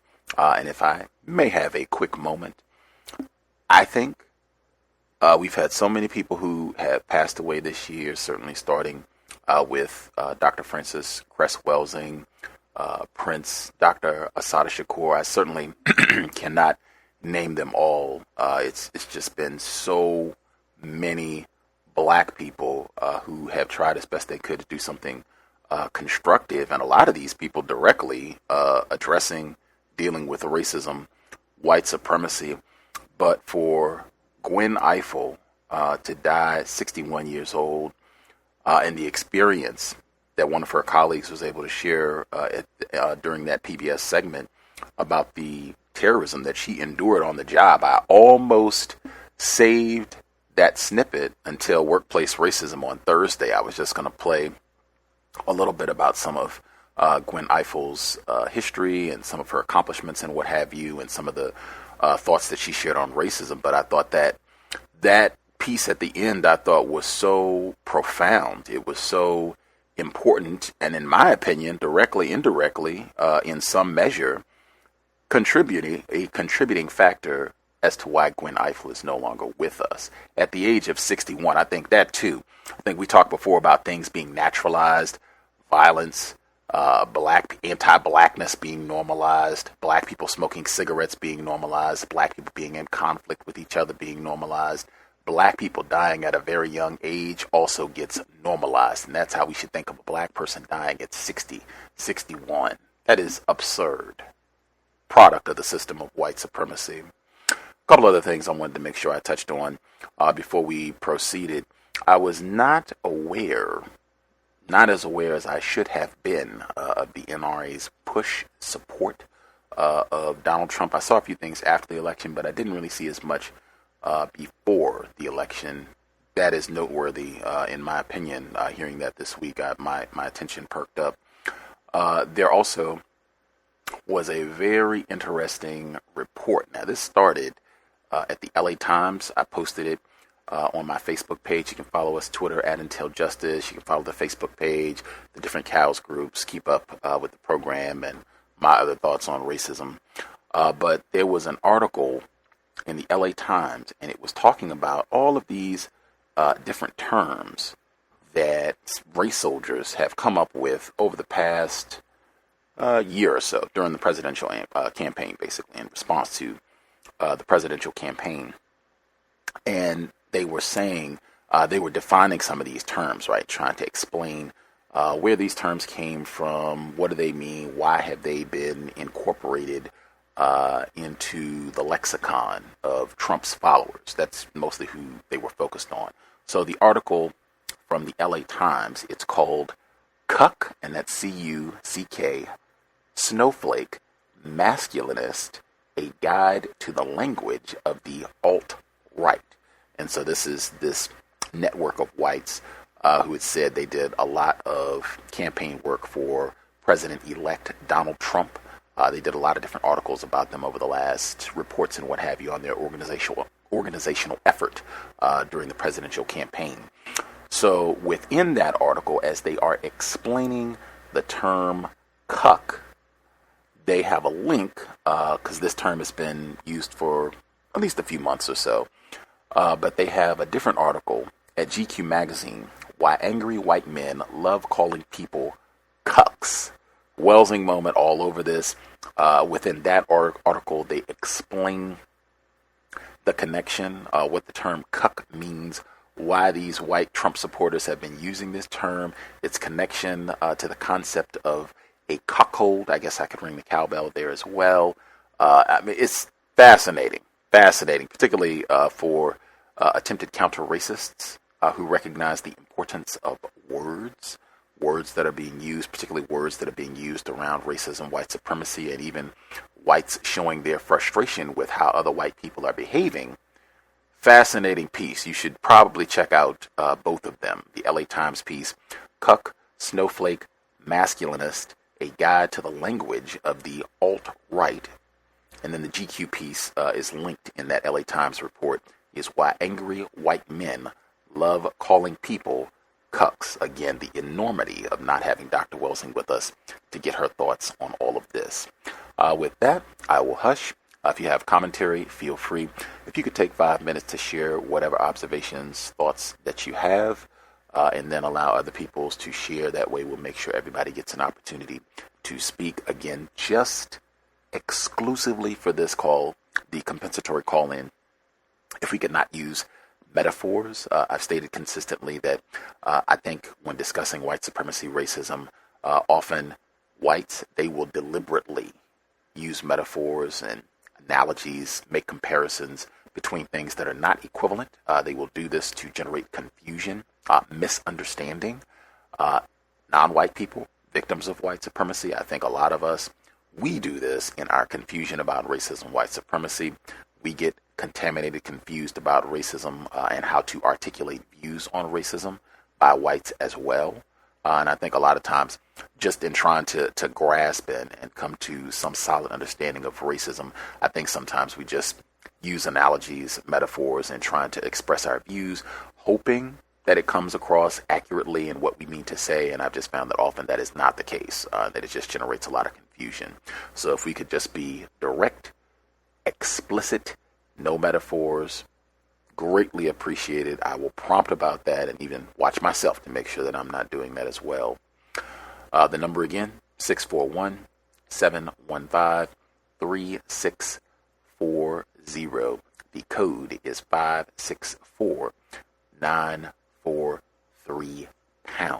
Press *6 if you would like to participate. Once again, we will be here in about 12 hours. We'll be back tomorrow for the Global Sunday Talk on Racism. It's 3 p.m. Eastern, 12 noon Pacific. Tune in. We'll be great. Very excited to hear our international listeners' perspective on the election and what has taken place since then. Make sure I get my reminder in about that. Anywho, folks that dialed in with a hand up, line should be open. Feel free to participate. Yes, may I be heard? Yes, sir.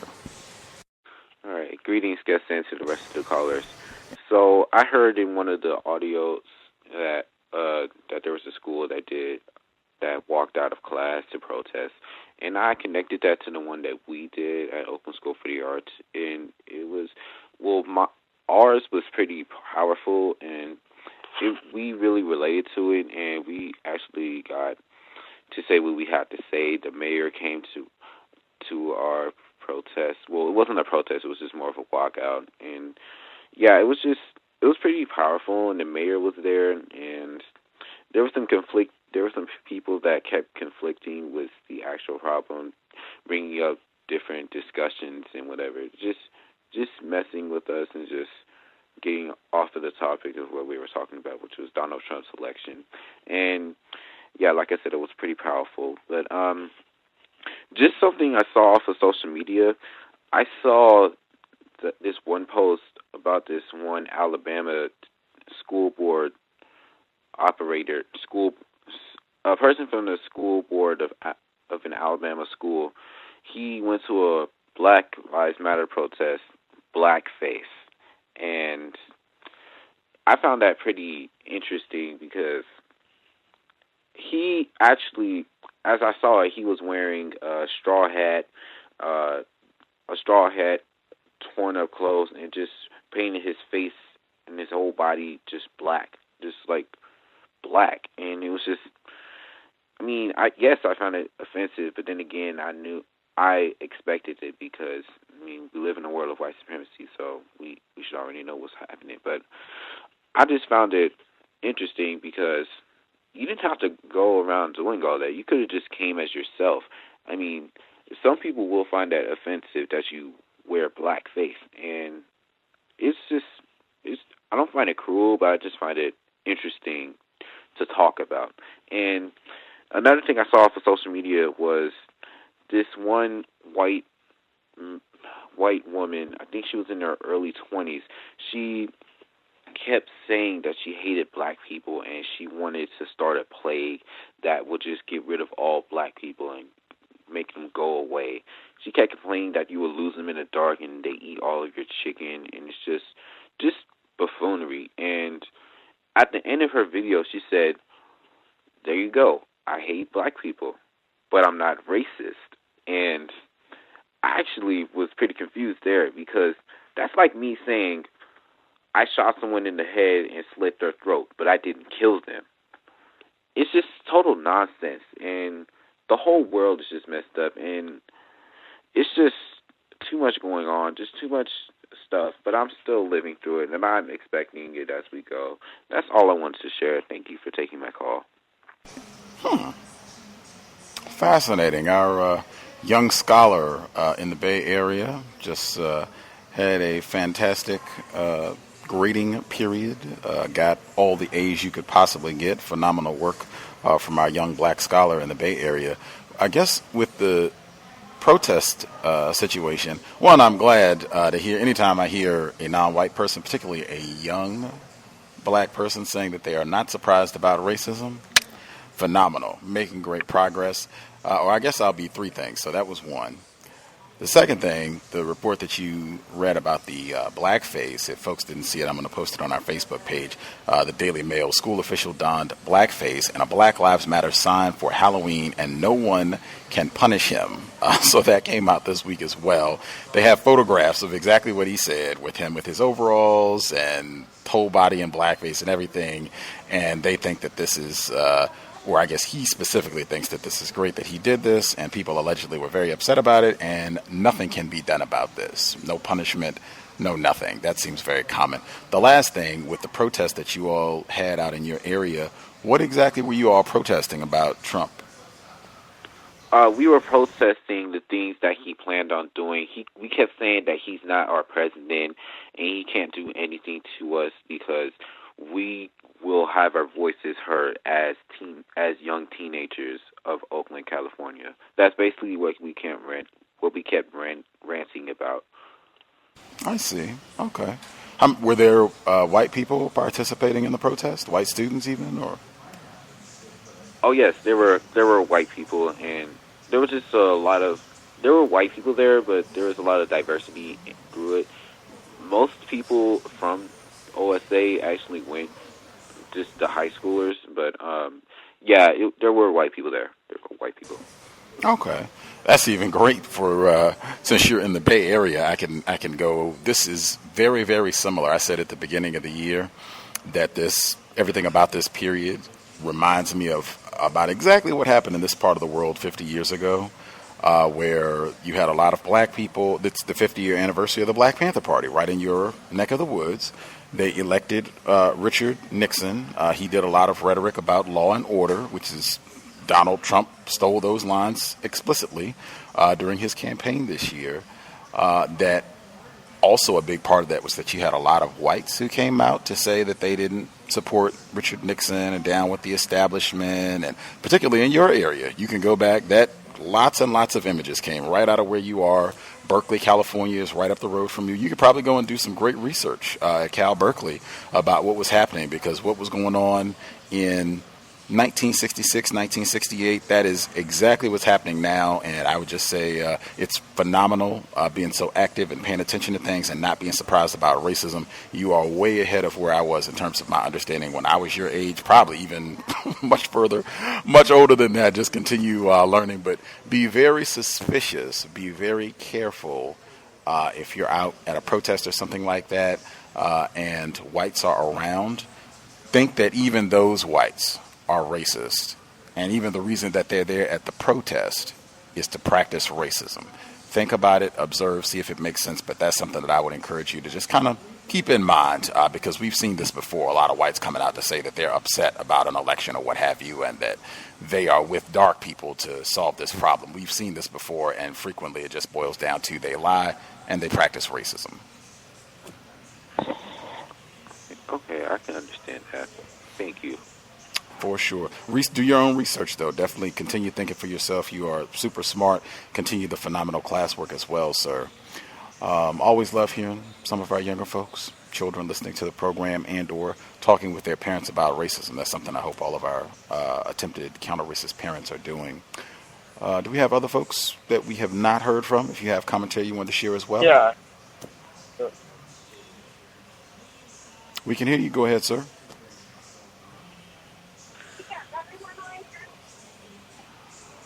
I thought the caller at 6... Can I get a cup of water, please? They must be talking to someone else. Do we have other folks that we have not heard from who had commentary they were going to share?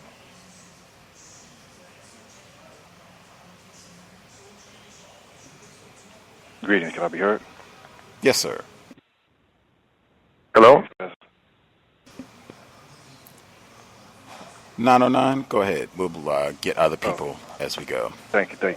Mm-hmm. I wanted to say about the journalist that died of cancer, the black female. Gwen Ifill. Yes, Gwen Ifill. Cancer cells live off of sugar. When you said that, you think that there was some, racism was a contributing factor of her, dying early or whatever. I was just thinking, I wanted to say that, cancer cells, they live off of sugar. So, when you have a lot of bitterness and, from racism and stuff like that, a lot of times we turn to sugar to, so we can feel better or whatever. But, you're feeding the cancer cells. And that's something that I wanted to say. I know a lot of times, even in hospitals, man, when you go get cancer treatment, they'll give you like candy, like so which feeds the cancer cells, which is kind of it's ridiculous. But you have to be careful, even if you're getting treated for it, not to take candy from after your treatment or whatever. I just wanted to say, for people to think about that, like when they eat refined sugar and stuff like that, like we all producing cancer cells. Everybody is producing cancer cells, but depending on, you don't want to feed them, so I just wanted to say that people to be careful about eating sugar because you're feeding cancer cells, and you do have cancer cells. We all have cancer cells that are producing, but they die, immune system, if you got a strong immune system and whatnot. So, don't you think it's funny that, like you said, when, like I was saying, like when you have such a hard day or whatever, you want to feel better, you turn to sweet things, but that could have been something that she did. She might have been someone that liked sweets or something, I don't know, but I just want people to think about that, Don't turn to sugar when you have, your hard days or whatever, because you're feeding your cancer cells. And what was I going to say?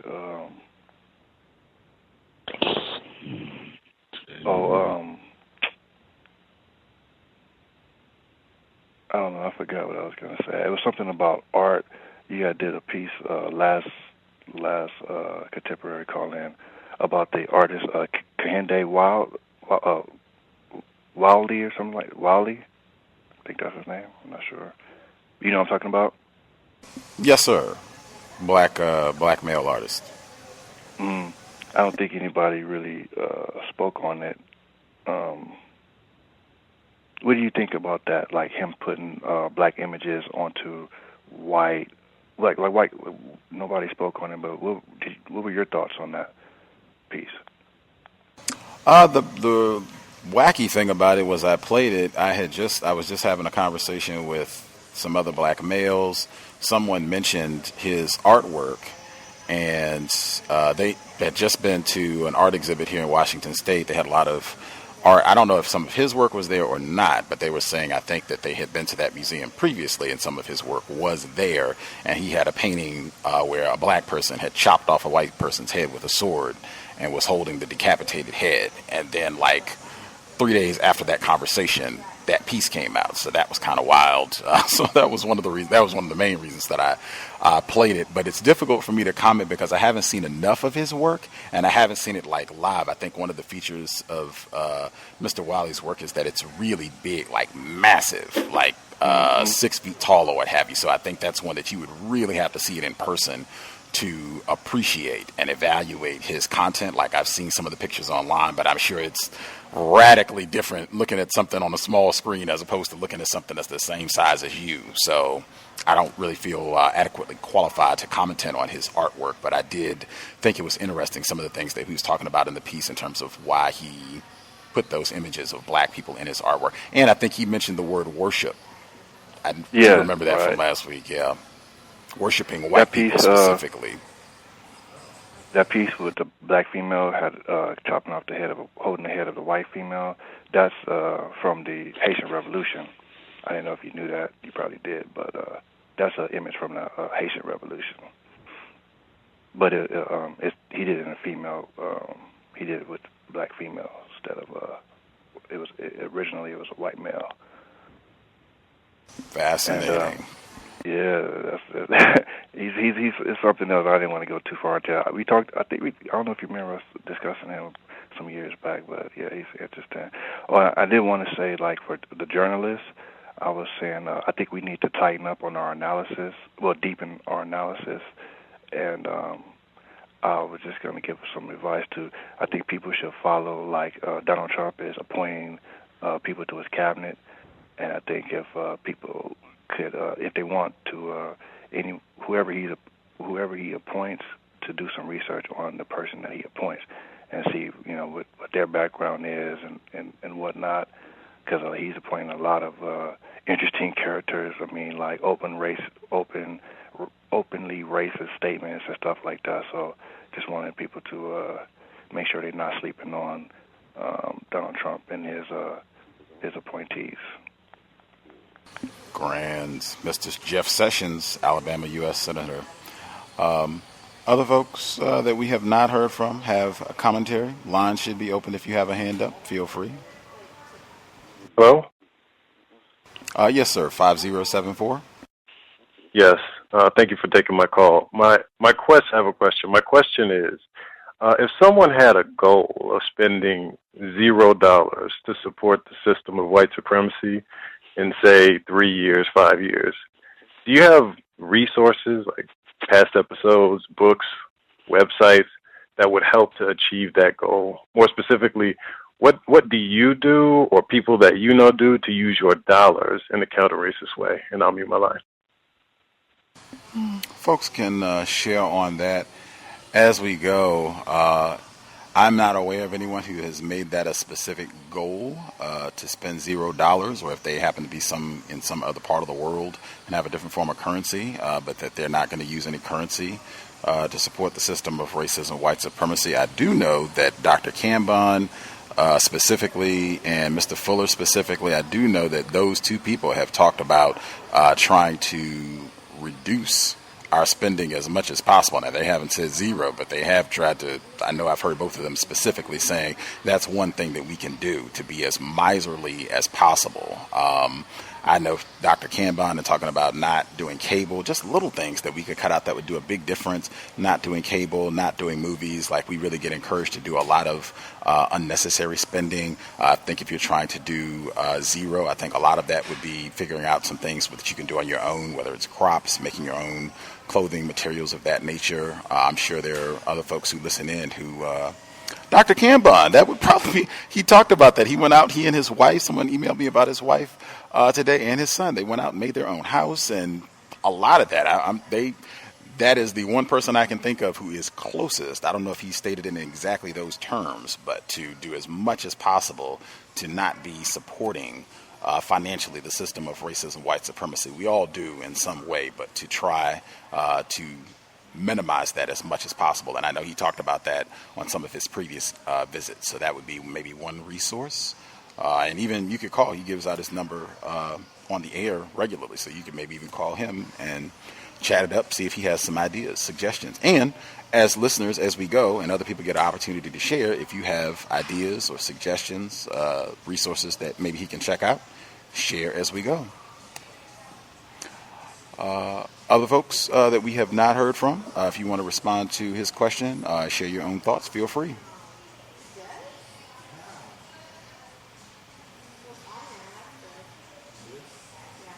Can I be heard? Yes, sir. Greetings to you, Gus, and to the callers and the listeners.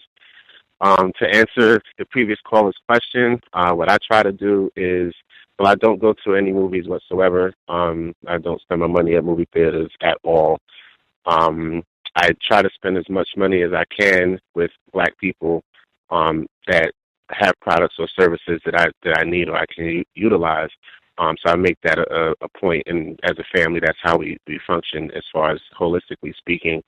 I don't eat out, and if I do eat out, it'll be at restaurants run by Black people. A lot of, if most times it's Caribbean restaurants or other restaurants run by Black people or not white people. Excuse me. I would say that's really what I try to focus on, and that's something that I've raised my son to do. That's something my wife does as well. So collectively as a family, that's basically the way that we do things. My wife is starting her own business with making handbags, women's handbags, and she buys African fabrics from African textile makers, things of that nature. So I would contribute that to the discussion. I wanted to touch on a couple of the clips that you played. First, I wanted to say rest in peace to Gwen Ifill.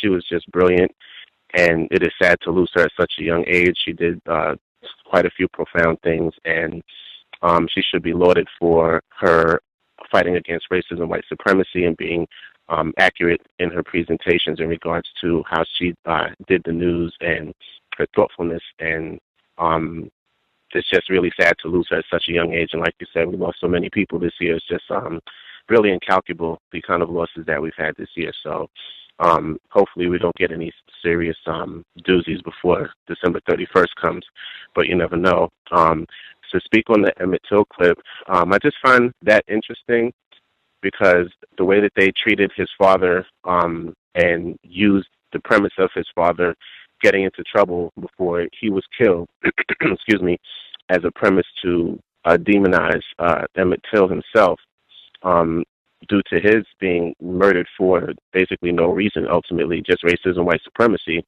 I just find that a case of intergenerational demonization. So if you have a situation where a Black male child is killed and their father has, let's say, a history of getting into trouble or being rebellious against the system and ending up in prison, or just making a mistake in life and ending up in jail for some reason, I find that very often they will utilize those situations as premises to demonize their children, grandchildren, things of that nature.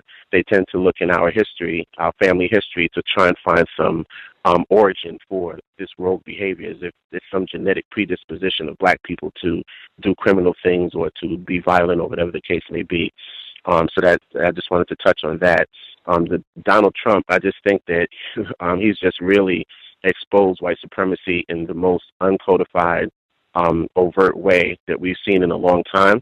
So it's just emboldened white supremacists. Once you have the so-called most powerful man in the world in regards to him being a U.S. president or upcoming U.S. president-elect, I should say, ultimately that's going to embolden white supremacists to act out in overt manner. So, again, I'll just admonish our people to be very careful in regards to dealing with white people or being in the presence of white people in any situation, including work. Lastly, I just wanted to touch on I wanted to ask you guys if you've seen an article recently or anything in regards to the Chinese being the first to use CRISPR. No, I have not. I'm going to send you an article because they actually are going to be the first country to use CRISPR, and they're using gene editing to create an infusion of cells that's supposed to accelerate and aggressively attack lung cancer is the premise that they're using.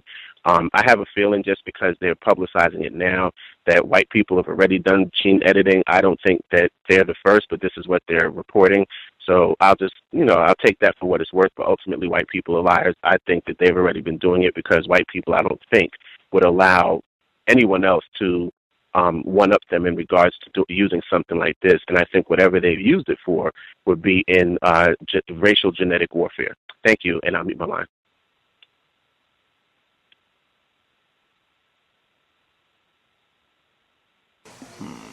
Appreciate that, Roz. Other folks that we have not heard from, if you have a hand up, you should be with us. Other folks that we have not heard from. Good evening. Can I be heard? Yes, ma'am.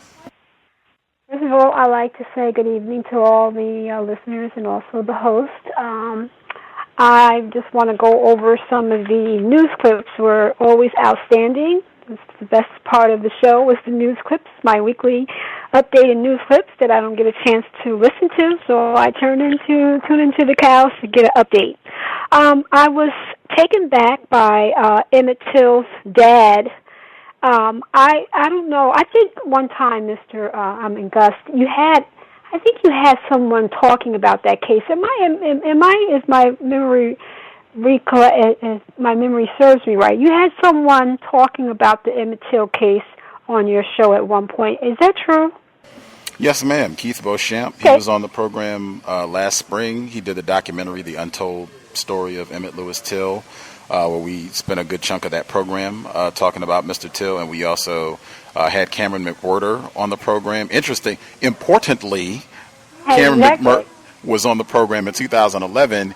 He disputed me about whether or not the white terrorists who killed Emmett Till publicly admitted that they did this. And I told him that they did, and there was a record of this. And he said, I don't think that's true. How could that be? There was a trial and blah, blah, blah. And I mentioned PBS specifically. This was 5 years ago. I told him, I said, this is reported on PBS. This is widely known. And this is a white guy who's written a book. He writes for the Wall Street Journal, prominent journalist, and he disputed me about that, acted like he didn't know about that. So I'm glad that came out in the piece. But yes, those are at least two examples. Yes, I was listening to that, and I said to him, I remember on your show him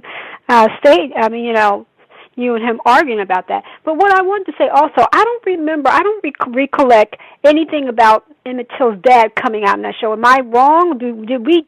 I know it was long and was tense, but I never heard about this piece coming into play with respect to what happened at that trial. And I also want to know, was that evidence ever introduced at the trial that his father was the way he was? I mean, what is this, sins of the father or something like that? You heard that statement about sins of the father. Whatever your father does, if it's incorrect, hopefully comes on the children or whatever, to that extent. I mean, it sounds, just really crazy. I just wanted to know that. You can talk about that later. Well, my phone is about to go dead because I'm on my house phone. But whatever, let me just brush it up here. Also, is President Obama delusional about his kids? He's saying that he feels that the kids are better off today than we are. I mean, I remember I called in about the incident, and you pointed out that you had the incident posted on your Facebook with respect to the Maplewood incident about the girl saying to the guy, little girl saying to the guy, you can't play or something like that because you're black. I mean, I don't know if he's delusional. He should understand that Sasha and Malia are kind of insulated because who they are and the status that they're in. So that kind of was kind of crazy there. That statement was really off bounds. The racial there was this woman, I guess it kind of leads me to the last story you talked about last week with respect to about the black guy having a conversation with this white racist right in his face, talking about how he didn't really want to be around black people, but the black guy trying to make him feel that, oh, you're thinking wrong because I have a white son and I'm married to a white woman or whatever, and how she stated how she wanted to, she went to Miami and she felt that she was, she felt uncomfortable. Now she's living in a more white area. So that kind of that story kind of referenced that story from last week. And the guns, how a lot of the people voted, again, they're voting on one thing, issues with respect to guns, as opposed to voting for what's really on their mind. There's one issue, people who voted. Also, this whole Facebook censorship thing about the 10 seconds of them being able to read over an article and give it the thumbs up or thumb downs in 10 seconds, that sounds pretty much slave labor. I mean, intensive labor to me. I don't know how a person can really do that. And this white. Oh, please, can you, before I leave, can you please tell me about the article again? Why white men? What was it? Is it this article in GQ? I mean, I heard you, but I'm sorry, I was kind of doing something else. But two articles that the audience need to take a look at: the one in GQ and also the LA Times, with respect to this coded type of language that white people, these to the left, are using, or this leftist this rightist organization is using this coded type of language. It's called what is it called? C-U-N? Quakes, or I'm sorry. C-U-C-K. Cuck, C-U-C-K, Snowflake, Masculinist, a guide to the language of the alt, and that's A-L-T, right. So that's right, okay. The LA Times article, and the GQ article is Why Angry White Men Love Calling People Cucks. And if you go to the LA Times article, the second article is linked in the LA Times article. Okay, that wraps it up there. Thank you so much for your time. Yes, ma'am. I just wanted to say quickly as well, with regards to the Emmett Till, they did not bring the information up about his father in the trial after they were acquitted for the murder that did go to trial. Then there was an effort to have them charged and brought to trial for kidnapping. That's when the information about his father was brought in, and that killed that. That didn't even make it to trial. But they didn't bring the information up about his father in the trial, to my knowledge. And this is all in a book that people can read. Other folks that we have not heard from, that you all have commentary?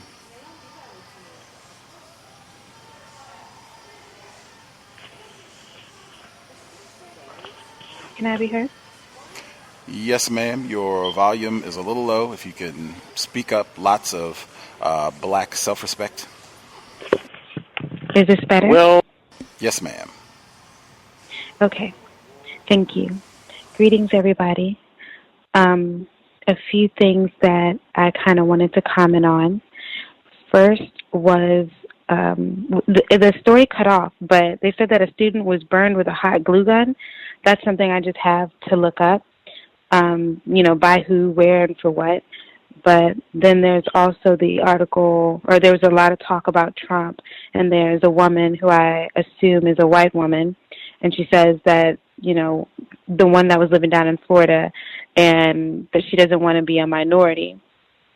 And I don't want to say necessarily my codified response, but it's like my codified thought. Like anytime I hear that, I hear Dr. Welsing say that the best way that white people can help non-white people is really to help other white people become more comfortable, become more comfortable with their minority status on the planet. She said that that's what sociologists and psychologists should do.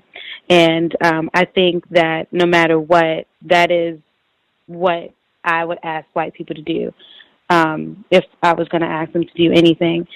Also, I just wanted to emphasize the Rifleman's Creed, only because there are a few different things that I've heard like this, and I don't want to be, first of all, just ignorant about it. I had never heard the Rifleman's Creed, but then second, naive enough not to believe that this kind of underground or just programming happens for white people behind closed doors when we're not around, or there's just a few of us, quote unquote, tokens, that children are learning these type of things. And I know we have, like our national anthem or however we describe it, but most of us don't even know it. But not that it necessarily calls to us to do something as potent as take arms and defend ourselves. But I just wanted to make note of that. I'm 1842. I'm the one out here in Virginia, and I am pretty positive and sure that there are a good number of white people who know the Rifleman's Creed front to back, back to front. We have gun shows here like every other week. The clip about the legalization of marijuana, I know we all already know that this is all about money, but I think that this is evidence of the system refining itself or reconstructing itself. I'm not sure. But I don't think that they're making as much money as they predicted they would make by continuing to lock black men up at the rates that they have been. So the entire, I won't say it's the only push for it, but I think that it's substantial that it's time to reevaluate and redo because they're not making enough money.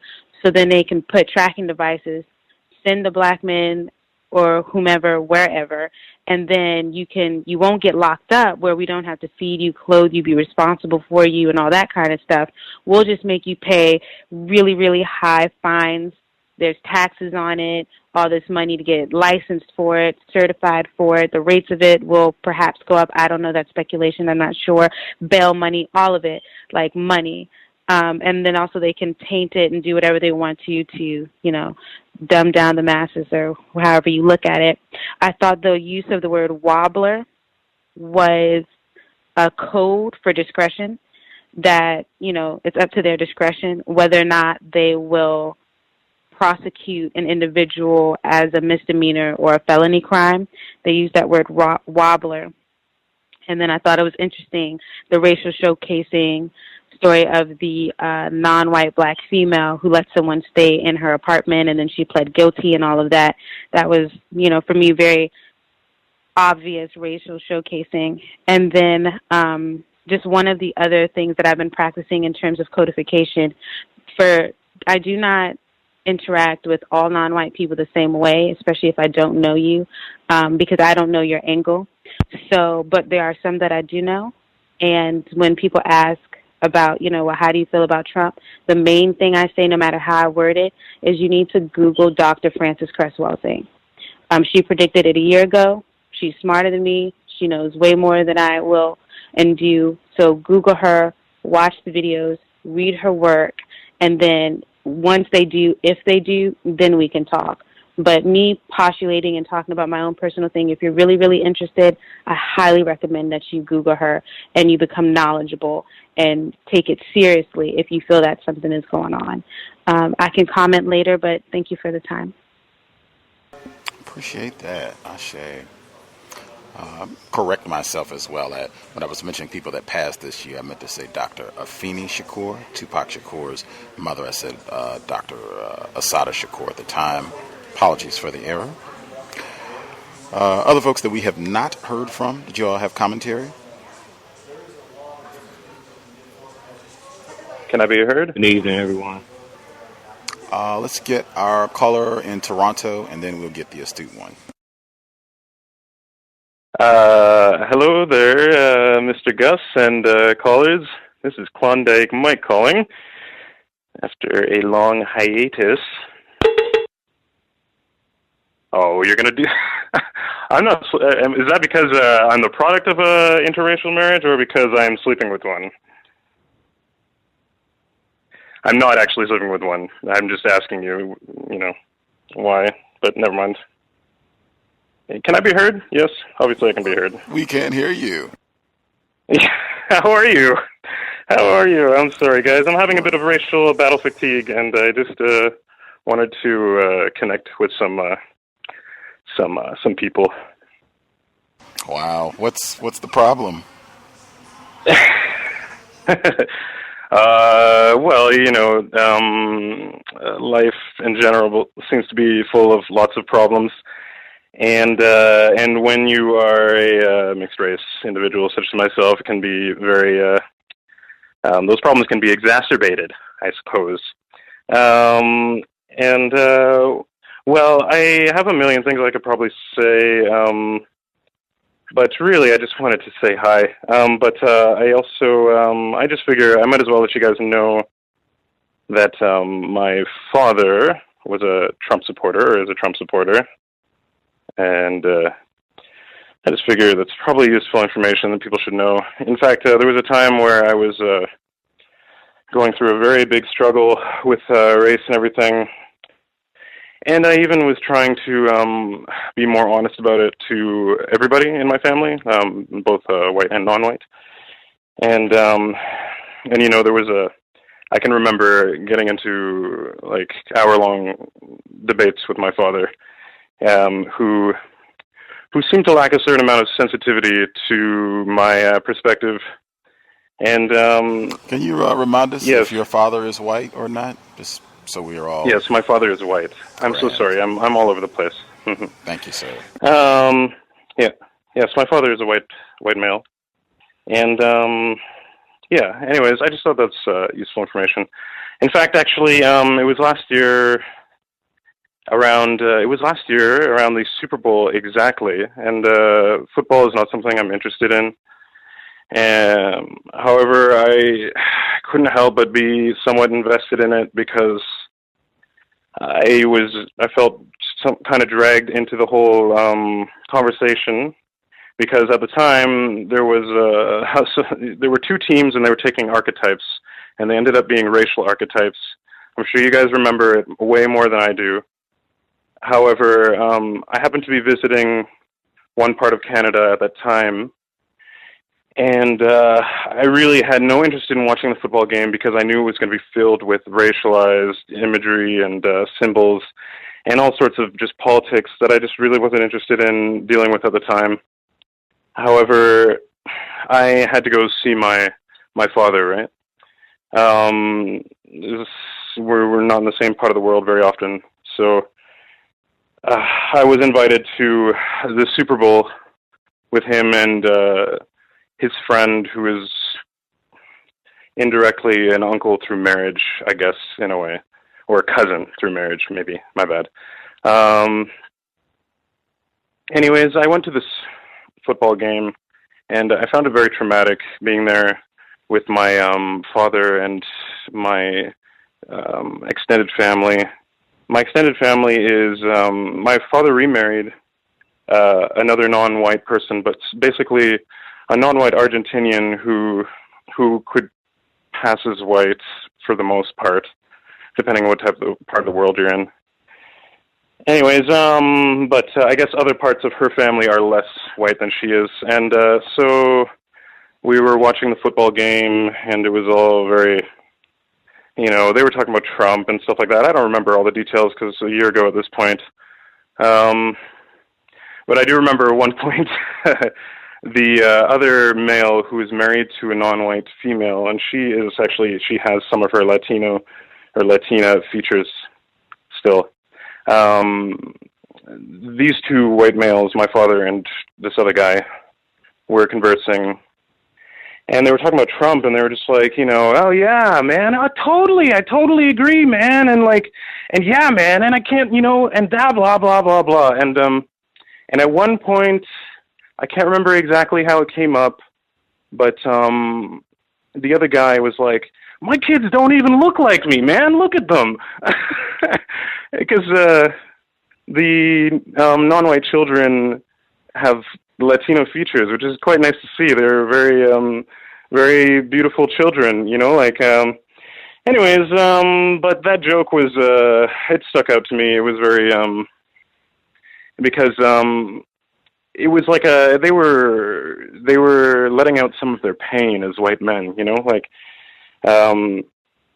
from their perspective, right? And that joke just to me was just like, even if it was a joke, there's truth in jest, right? I don't need to explain to you guys. You know the significance of all this. 909 says jokes are grievances. I was going to there you go. Pause there if we have more time and you want to share more, but that's a pretty major Wellsing moment right there, them saying, look at my children, they look like little niggers or, little beaners. I mean, I can't believe that sort of thing is that is the essence of Dr. Wellsing's theory, and I suspect she might even say that is a component of why she knew a year in advance that President-elect Donald Trump was going to be in this position. The astute one, thank you for your patience, sir. Good to hear from you. Long time, Klondike Mike. The astute one, were you going to comment, sir? Yes, I was. Thanks for letting me share. Good evening to everyone. I just wanted to talk about, I didn't catch all the clips, but I partially heard them, I guess, people trying to pass legislation about the conceal and carry, where it would be reciprocated in other states. So if you got it you had a conceal and carry license in one state, you can go to another state and do the same thing. And my thinking is just it's going to just allow more, race soldiers on the street, on the patrol, more people to do things like George Zimmerman or whatever. So I just think that's a warning to black people to not to be provoked by, suspected racists on the streets that are basically on patrol or whatever, trying to provoke people, incite some type of physical altercations, and then that can end up to them saying, "Oh well, I in self-defense I had to kill, shoot the person or whatever." I just think that's just giving more leeway for suspected racists to physically harm non-white people, particularly black people. Also, I didn't get a chance to call in. I believe it was last week or maybe 2 weeks ago at the Compensatory Call-In show, but that one clip just stood out to me. I know other people have mentioned it, but the suspected racist that was saying that he doesn't value fairness, quote unquote. He values domination, and that just really got me thinking. Like, man, that's very, very, very important. And I think black people just need to hear that more often from white people. They just need to know that. And then I was thinking about what values do, the average black person have, and our values need to be reevaluated. And I think we should make an effort, people who are less confused, to praise people that are doing stuff that is constructive. And if they're not doing anything constructive, no praise, no type of admiration or anything. Of course, you're not going to practice anti-blackness or anything, but if it's not something that is constructive, then no praise. Just for instance, like the young scholar that calls in during the program, he should be praised for getting good grades. He should be praised for trying to be a counter-racist at that early age. So maybe that can kind of change the values of non-white people. And lastly, just about the cannabis, I'm around a lot of cannabis users that use it very frequently, and this is not to say that everyone is in this situation, but most of the cannabis users that I know are they're pretty non-productive, or they tend to focus on non-constructive behavior. And recently I was speaking to a teenager this week, and they were telling me that one of their friends was saying that, "Oh man, I'm ready to smoke. The person that usually sells me the cannabis isn't around. I'm just trying to smoke, man."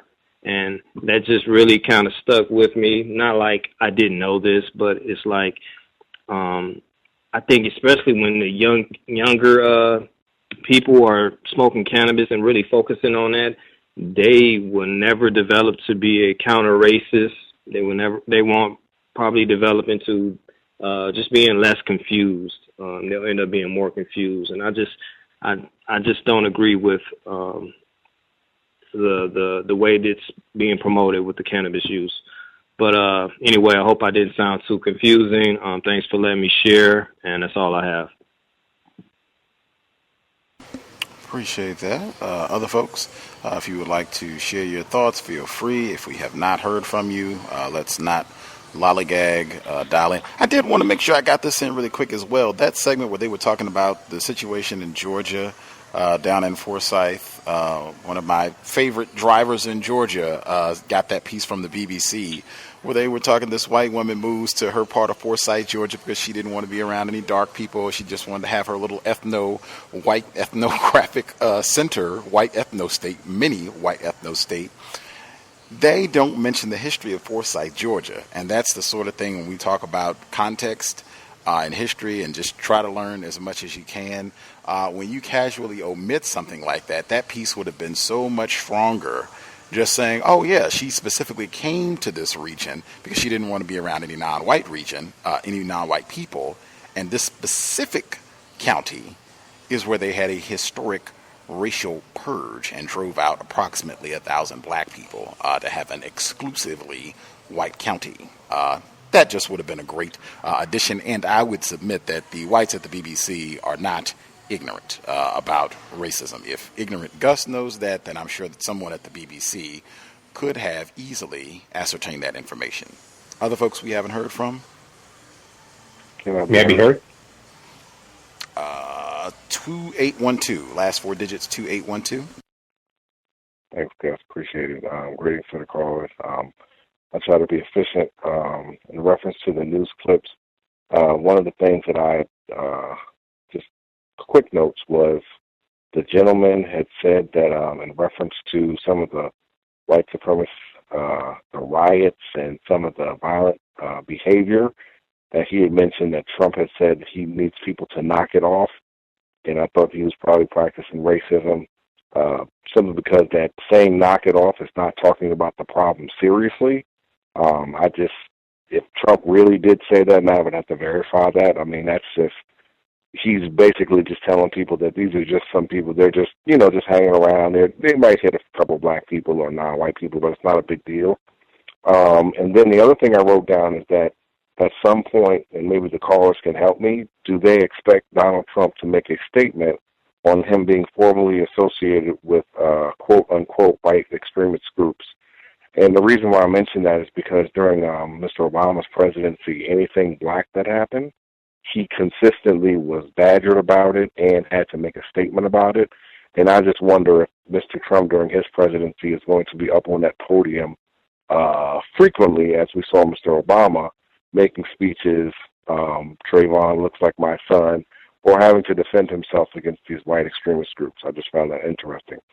Also, when the lady was talking about, and you can correct me, Gus, about the event in Canada, and said there were some remarks being made, and the gentleman appeared to have brown skin, but the white male was clearly identified. And that just confused me a little bit, because at what point did they not know that this gentleman was either white or non-white? Appeared to have brown skin. I found that very, very interesting. A couple other quick things is that in reference to the cannabis, yesterday on my job, I'm in the leadership program. We were walking to a hospital, and one of the white females walking behind me said, "Hey, have you seen this new show with Snoop Dogg and Martha Stewart?" And obviously, she was trying to make a joke. But I said, "No, I'm not familiar with it." And she said, "Well, yeah, they're making food and They're talking about weed and everything of that nature. And the timing of it, of this show, also Snoop's GGN network, he's still a victim. But they're promoting this non-recreational activity. They're promoting this as a recreational activity, but it's just not going to help black people. And I just thought the timing of that show has been pretty bad as well, and it's really, really tacky. There's also an article in the Atlantic that says getting therapy instead of serving time. That also goes into the marijuana as well. I can just remember in the late 80s and early 90s growing up in New York City, that was not the thought. No one was getting any sort of therapy. No one was getting any sort of intervention. People were homeless or they were getting locked up, one of the two. And then lastly, there was an article, and I'm not sure if it's still up. I believe it was on Yahoo, and I don't know if it's accurate. Donald Trump possibly talking about Sheriff David Clark as being the director for Homeland Security. And I had mentioned last week on last week's call that sometimes when I read articles, what I'll do is I'll go to Stormfront and read the article and then read the comments. And I just wanted to read this comments from not even a suspected white supremacist, but a white supremacist. And on the comments, he stated, "Let me put it this way. If Donald Trump has to have a token Negro in his staff somewhere, I'd rather he hire Ben Carson instead of David Clark for no other reason than Dr. Ben Carson has a black wife. Sheriff David Clark has a white female. But the relationship is not really what caught my attention. What caught my attention is the fact that these are people who classify themselves as white using the word token. From Mr. Fuller and Dr. Welsing, and also from Gus, what I've just learned in my brief time listening to these programs is that there's no name calling because it's not constructive. But I would love to ask a white person, why would they consider these people tokens? And the reason why I would like to ask them that is that means that they are clearly not confused that there are token Negroes and that they are the people that put these people in power. I know that might be a very easy concept for you guys to understand, but I've never heard a white person use that term as token. I've heard us non-white people use the terms like, Uncle Tom and tokens and things of that nature, but I just found that interesting. And I'll go ahead and mute my line. Thanks, Gus.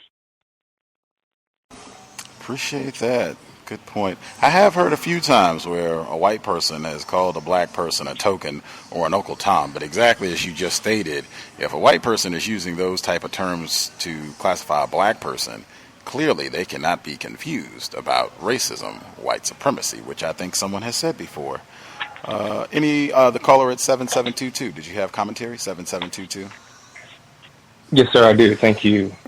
Greetings to all the callers and the host. That's Lamine, KC. I was actually listening to Blood at the Roots, the show from a few weeks ago yesterday. So when they brought out Forsyth County, that was like the first thing that came into my mind was how Oprah in 87, 30 years ago, Oprah had to leave before sundown. And obviously the BBC knew that. The first thing that came to my mind was Diamond and Silk. These are two non-white black females who were involved in the Trump campaign, were interviewed on the Laura Ingraham program a couple of nights ago. I thought that was extremely interesting. Laura Ingraham considers herself one of the more softer alt-right, quote-unquote conservative white female, and she's also being looked at for the press secretary. Had two non-white females, I believe that she was, they were being showcased, just very tacky, extremely tacky, using these two terroristic almost, some of the questions that she was asking them regarding their religious views. Also on Marketplace, I noticed that there was a piece with Kai Ryssdal, which I thought he was a non-white male, but he's completely racist suspect white male. He was speaking to a young woman about the Star Wars franchise, and she brought out that she was disgusted by the portrayal of the brunette badass, and I'm quoting her there, image in the Star Wars movie, and she happens to be a blonde white female. So we see a lot of confusion being put out by people practicing racism, I believe, You have blonde females talking about they're tired of seeing brunette females. Again, this quote-unquote feminism breeding more confusion among mostly non-white people who are fans of these movies. Also, there was a New York Times article this past week that caught my attention regarding Hispanics classifying themselves as whites. Now, more Hispanics classifying themselves as whites, saying that in 2000 to 2010, there was a giant shift in the classifications as far as people changing their classifications, and is expected in 2020, obviously with the recent events, that there would be even a larger shift from people who are now considered quote-unquote Hispanic non-white to Hispanic white. So they're kind of jumping ship. I thought that was an interesting article. Also, another thing was just the, in response to the caller who asked about what he could do to minimize his participation in the system of racism and white supremacy, I have been helped greatly by the advice of Dr. Kamal Kambon and the advice specifically that Black liberation trumps everything. So that particular thought I try to inculcate into my day-to-day life as far as my purchasing and spending habits. Also trying to move into a home that, although I haven't built it, but I'm trying to move into a home which I've purchased with little funds as possible to eliminate paying rent and things as such. Growing food. I'm part of a food cooperative where I live. So attempting to reduce my amount of participation in these white companies. That's something that came to mind. 1842, the caller who spoke earlier about asking people to listen to Frances Cress Welsing before telling them her thoughts on racism and white supremacy. I think that's an extremely constructive activity, because the same thing, I took some advice from one of the previous guests regarding asking people what were the last 5 books that they've read. And whenever I ask someone what their last 5 books they've read, it kind of tells me where that person's at and whether we should even be spending time attempting to have a conversation. Those are my thoughts, and I'll take my call offline. Thank you.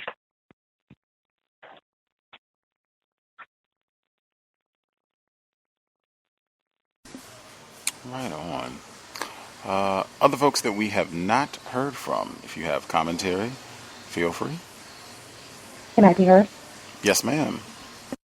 Hello to everyone on the line. This is Kendra. I would like to comment on the article that Matt Calkins wrote that was published on the SeattleTimes.com website and posted on your Facebook page, Gus.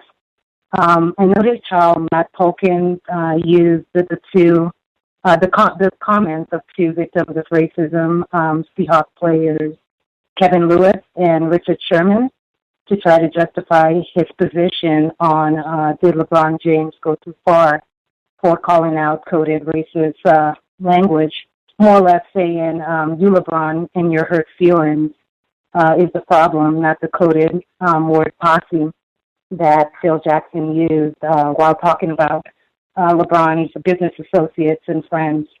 For me, when I heard the way Phil Jackson used posse, it represented a group of unskilled thug black males. Matt Calkins, the author of the article, then goes into white skillful naivete by pulling in the comments of Kevin Lewis and Richard Sherman, the 2 Seahawks players I referenced earlier.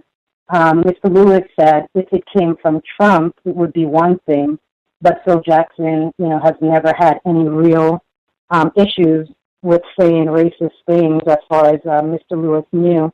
And so look who Phil Jackson has coached.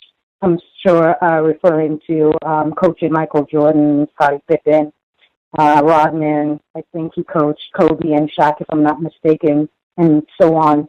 As if him coaching, these uber, talented black males mean that Phil Jackson could not possibly be practicing racism by using the word posse to represent LeBron James and his associates. I'm not, at all, upset with Mr. Lewis. VGQ, he is a victim like I am, so he's entitled to his opinion. Mr. Richard Sherman said he didn't see it as a racial thing, and if you say everything is racist, then nothing is racist. I was kind of confused by that statement. But again, VGQ applies with him as well. Then, of course, Matt Colkin, the author, agreed with Mr. Sherman's statement and went into what I call, white sorrow by stating how badly, he feels for Phil Jackson if he truly didn't mean anything by using the word posse. He then tries to sanitize the article, by using certain words and sentences, a few of those being, I think he said unfairly accusatory, basically saying, how dare you try and ruin the reputation of a man of Phil Jackson's stature. I think another line he used is fear of making a verbal mistake and can't have people walking on eggshells. Like you black people are so sensitive. We have to watch everything we say to you because you guys, will take it the wrong way. And lastly, Calkins says, I can't help but wonder if him, referring to LeBron James, if his reaction only widens the racial gap, as if a non-white person, have the power to quote-unquote widen the racial gap. I can see victims reading this article, in our confusion. We all are confused to some degree, including myself, and saying, what, maybe, there's no racial undertone to what Phil Jackson said. That's why sometimes, I just have to marvel at the ability of racist man, racist woman, and racist child to manifest just major confusion among us victims, whether, in print or movies, TV shows, and so on. And that's my commentary so far. I'll keep further statements for later. Thank you. Appreciate that. That article is on my Facebook page, and I did comment. You have to scroll all the way down because there are a lot more comments now, and I was one of the first people to comment on that story. But I also thought it was important in that article, the suspected race soldier, Matt Calkins, he goes from defending Phil Jackson and saying that LeBron James just made these reckless accusations out of nowhere to talking about an earlier incident where he wrote an article about Marshawn Lynch, retired Seattle Seahawks player, and I guess people accused him of being racist with the way that he wrote the article. And that ends up being the focus. Like, this happens all the time where you have swell, good white guys like me who get accused of being racist, and it's just not cool. And he just goes on from there. I thought that was a real important aspect as well, because I think that white racist narcissism where the focus has to constantly be about them, and particularly if it's me being accused of being a bad person or racist, then we definitely got to focus on me and get back to the business of saying how great and wonderful I am, not racist. Other folks that we haven't heard from, did you all have commentary you wanted to share?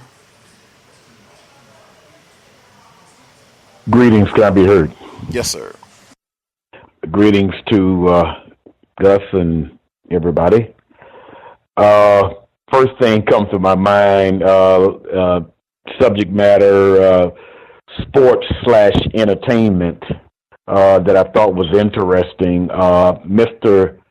Tommy Smith, and if you didn't know who that was, black male, who was one half of the iconic, what I thought was a excellent symbol of black self-respect, with the raising of the black glove fist to represent the anguish that non-white black people were going through at the time in America. He has been, well, it happened in Mexico City back in 1968. Anyway, he's been invited to go back to Mexico City within a few days, actually, by the Oakland Raiders owner. It's a son of Mr. Davis, who used to be the owner, his son, to light something, some kind of lighting of that's supposed to go on at the stadium where they're going to be. I thought it was very ironic about that he is going to. I assume he's going to be there to light something. I don't know what it's going to be lighting, but he's supposed to be. It says I saw in the article that he's supposed to be lighting some kind of substance in order to get the game, this football game, actually the football game that is going to be played, a professional football game is going to be played in Mexico City, Mexico. I don't know if it's tomorrow or it may be Monday night, something like that. Thought it was interesting. Also on the same subject matter, we know John Carlos and the part he played also, but a lot of people don't know that the white male who was also in the picture, he accepted the organization that they were a part of, patch, to go on his sweatsuit. And the idea that I hear and I agree with, that white people will get reminded by other white people. That white male's name was Peter Norman, and ever since after he had that patch on, he has been punished by other white people. Well, put it this way, reminded in a severe way. He actually is deceased. Been dead now for several years now, but he actually, the time that he ran, still would be the top time that was ever ran by someone from the place that on earth he's from. It's called Australia, and he didn't even he was actually excommunicated out of track and field, and also when the games were held in Australia a few years ago, he was purposely not invited to participate. A lot of times, athletic star would be asked to come back to something to be honored and that kind of stuff, but it goes back to that truth that white people will remind other white people if they do not practice and behave as a white person should. Moving on, I have been hearing this word a lot since I became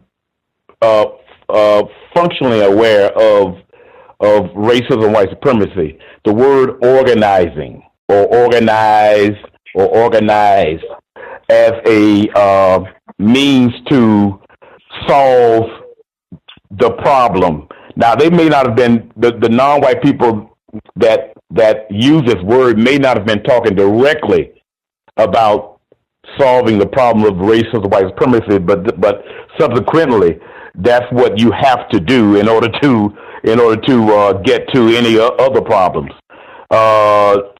So I decided to study it, and of course, one of my sources was going to go to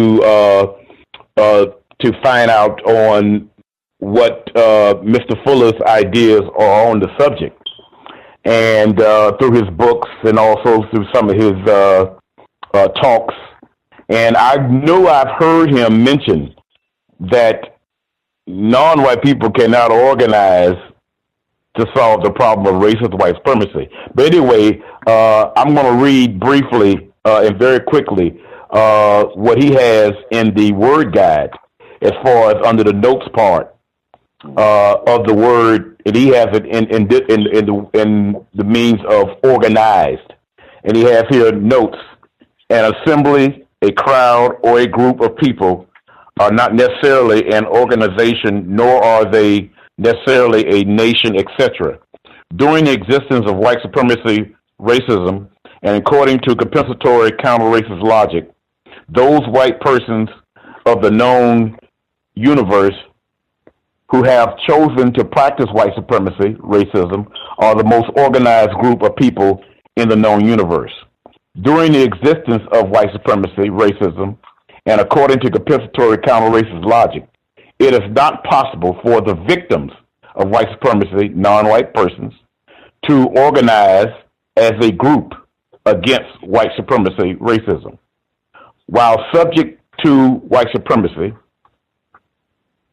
and according to a counter-racist code of thought, speech, and action, non-white people of the known universe can only organize as individual persons. The counter-racist code serves to organize and unify the collective thought, speech, and action of each individual victim of white supremacy. Non-white person,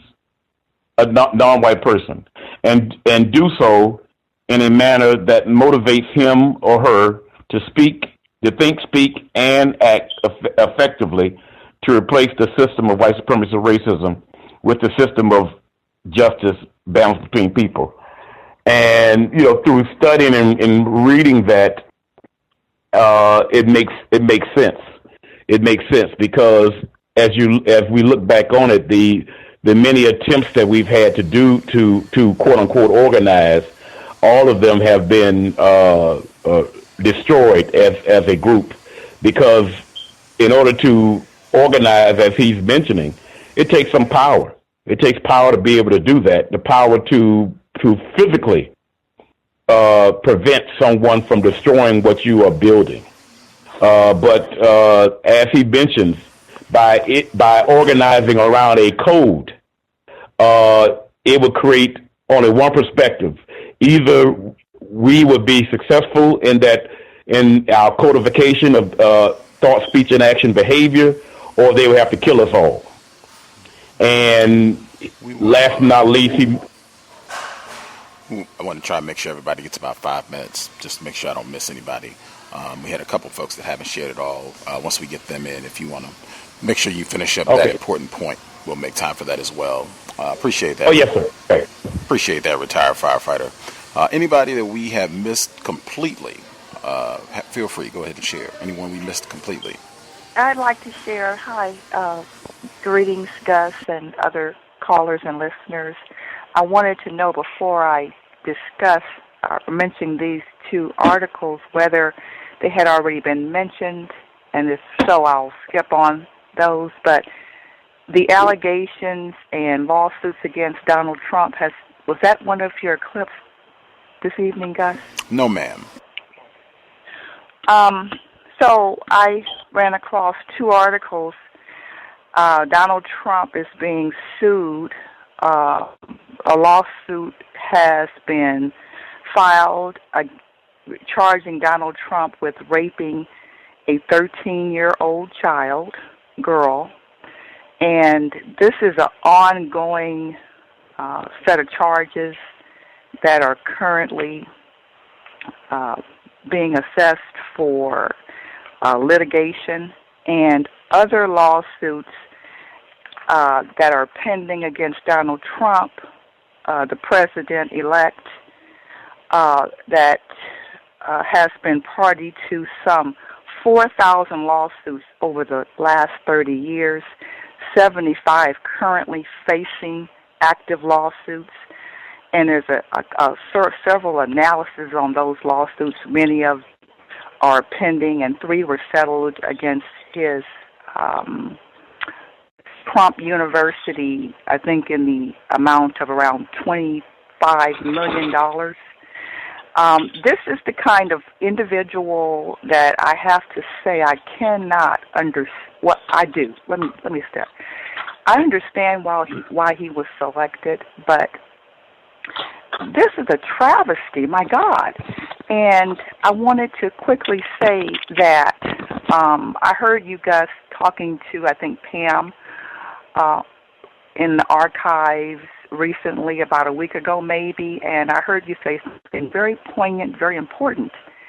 You said after President Obama, maybe it was just that they felt, as the racist mindset works, that they could put anyone in the White House, irrespective as to nature, degeneracy, depravity, or whatever the case may be, since he defiled, according to the white racist, terrorist, supremacist mindset, that anyone could go in after President Obama because, according to that mindset, it was defiled. I thought that was a very poignant and strong observation. Just simply wanted to get that in. I appreciate you and all the work, and thank you for taking my call. Oh, for sure. Appreciate that. I think if I remember correctly, I might have been struggling. Either people didn't understand it or I didn't do a good job articulating that last week. But I did think that was something people should at least think about. The White House being defiled by that no-good Negro, President Obama. Other folks that we have not heard from at all. If you had commentary. Can I be heard? Yes, sir. Awesome. This is Ken Steele, and I'm from Los Angeles, California this week. And I just wanted to report, I found a few interesting things about the suspected white supremacists of this region. One thing that was reported to me by a white supremacist suspect was that down here and in areas that he says are closer to the equator, suspected white supremacists oftentimes will develop calluses on the corneas of their eyes due to exposure to the sun. I did not know that this was the case. This person did confirm that they had this condition in a hyperactive state, so this is has affected their vision somewhat. But he assured me that the doctors that were treating him assured him that this was a normal occurrence amongst suspected white supremacists. And this also affects their eyes, the areas around their eyes as well. I was very shocked to find out that they had scaling eyes, but this is something that has been reported to me. Also, something that I've been noticing in the past week since the election is that when I am talking to suspected white supremacists, it seems that none of the suspected white supremacists that I have been exposed to report that they have voted. I don't know if this is specifically because I am a non-white victim of white supremacy, but this seems to be fairly consistent, or rather, this seems to be consistent behavior that I have observed. I think it coincides with my report last week, but this is just something that I've seen even more.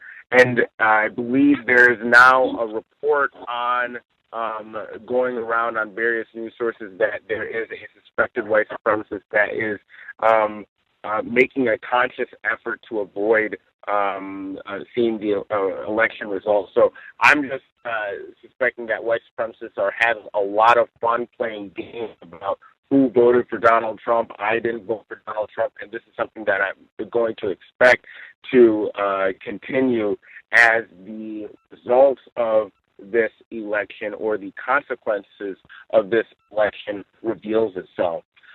Another thing that I will mention, jumping on what a caller mentioned earlier, is that the use of the word token, this word is used very frequently amongst white supremacists that I grew up with. I suspect that this is due to the name of one of the characters on South Park, which, from my experience, has informed an entire generation of suspected white supremacists. I think that it should be noted that this cartoon has definitely informed the movement that is associated with the name alt-right. I guess suspected white supremacists that align themselves on that persuasion definitely consume the program South Park. It's just it is a very consistent theme that I've noticed. They will consistently reference South Park, make South Park references. Also, the word cuck. The word cuck is being used amongst suspected white supremacists with increasing frequency these days. I was first exposed to this term in, I guess, viewing pornography, really.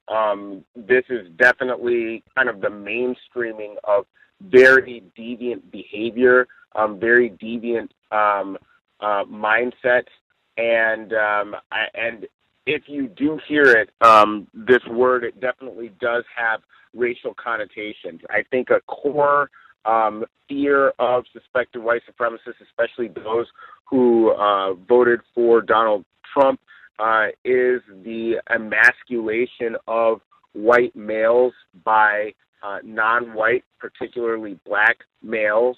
And this is just, I guess, a Welsing moment all over. One thing that I will mention is that I'm noticing with increased frequency that white males are, I guess, more brazenly and openly referencing, at least my anatomy. This is just something that has come up since Donald Trump has been elected. This is just something that has oddly and awkwardly come up in conversations and even professional interactions. I guess I'll save that for workplace racism. So I don't know. These white supremacists, they have been energized, they have been emboldened, and they are up to something. We don't know what exactly. I'm very, very alert as to what's going on. And I think that's something that came up in conversation that I had with a suspected white supremacist and along with a non-white victim of white supremacy, is that throughout the election of Donald Trump, early on in the cycle, his rallies were widely advertised. Even I was getting notifications of them. However, after many notable demonstrations took place at Trump rallies, my exposure to announcements associated with these rallies, I didn't get any. And you would see these rallies on TV, and most of the non-white victims of white supremacy that I spoke with had no clue that these were taking place. So these people, these white supremacists, they are planning something. They are operating in plain sight, and we are not privy to all the moves that they are making. And we have to be alert because something is afoot. Even the children know something is going on. So please stay safe, and I guess I will mute my line.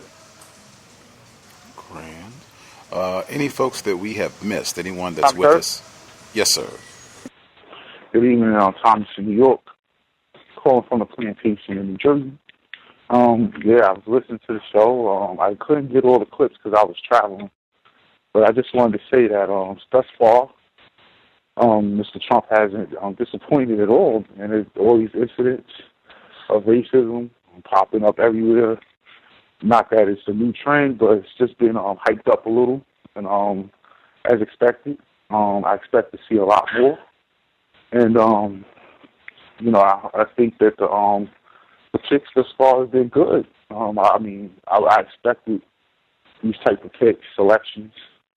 In particular, Mr. Sessions, great pick. Oh, that's an excellent pick. Jeff Sessions, man, his name alone, it sounds like Big Tillman or Strom Thurmond or George Wallace. So I just thought that was a great selection from him. I expect to see a lot of new legislation and laws being pushed, very anti anyone who's not white. So I just find that to be very interesting. So many things happened this week. I mean, I think you touched on quite a few in the clips that I heard. The last thing I wanted to say is I was at the World Trade Center train station. The new one they just built, a few $1 billion to build a train station. It's ridiculous. But either way, I'm there. And if you look at it, it's a giant, vagina. It has, this black slit up the middle, which opens up. And they open it up for 9/11 ceremonies, but it's all white. And you see the staircases is like a clitoris. someone else had to see this, so I Googled it, and someone did, you know, few people had comments about it, and how it looked. But the interesting thing that I found about it is all around it is all these huge black phallic symbols. They're dark-colored phallic symbols, especially at nighttime. The New World Trade Center looks black. The only thing light is the lights just from the offices. So I just thought that was very odd. Not odd, but just I wonder what's the symbolism they were trying to make with that whole thing. And I'll mute my line. Thank you, guys. Appreciate that. Anybody that we have not heard from? Anyone that we missed completely? Can I be heard? Yes, sir. Thank you, sir. Greetings to Gus, the host, the listeners and callers. There was a lot of interesting commentary throughout the audio segment. I believe it was the first I'll start out with was I think it was the Young Turks, and it seemed like they were trying to, in one way, slightly justify some kind of a racist commentary on social media. And I think that was Jink that was using the term stupid, trying to minimize it as stupid commentary and comments. And it was interesting how she was reading the words of whoever the person was, you know, explicitly, because you don't want to leave anything out. You know, I understand that. But I noticed this trend where when racism is being analyzed, even in the slightest, that it will be like minimized and decreased as if it's nothing at all, like it's not the most dominant factor. Because she said, if I'm understanding it correctly, that this is far beyond racism, as if racism is just very small, like racism isn't dominant. Because I think that word dominant and powerful was used as well, so I think it should have been looked at that way. It's because it was another trend of that where in another segment, the guy was saying, I think it was, he was using some kind of metaphors because it was sounding real abstract about how Donald Trump is, I guess, like activating white citizens, either here or in other places, to engage in this behavior filled with racism, and saying that they're coming out of the garbage, can, brushing off the dust off of them. And that's very interesting language if you don't have the mindset for studying racism. You would think that those are the only races, and this guy who's telling you that can't be just like them too, because you know that the word defiled was used by someone, and another person said that bleach should be used to clean the White House. And you know, when it comes to racism, you know, symbolism and imagery is used also. Bleach can make somebody think of white, and you have a non-white president, and there was those shirts saying "Put the white back in the White House." You know, the guy, like, I don't know if he was less confused, but he was saying like, hey, you know, I understood what he meant, but from my understanding, it seemed like they were still trying to say, well, he didn't mean, he's not a racist or anything. But the guy seemed to be very focused on what that meant. But even though he didn't say somebody was black, you know, or not white, he was still it was still abstract and indirect. But that's very good that he was able to still lock focus on him, on what he actually said. And on that, for one last thing, I think it was the young student that was harassed, that was going to class or something. The news reporter, I don't know if that was a white person, they tried to say, oh, well, you know, she doesn't want to focus on the negative, so she's just going to continue to move forward or something like that, she said. And it was interesting about the Southern Poverty Law Center. The guy asked if women should be a new group or something like that. Women should be a new group to qualify for the hate crimes So I don't know if that's supposed to be. I don't know if there's any articles on that, but that's all I have for now. Thank you for allowing me to share. For sure. One of our listeners up in Canada, she had commented on that and said that seemed like the new manifestation of white supremacy to have white women. And again, the majority of white women voted for Trump.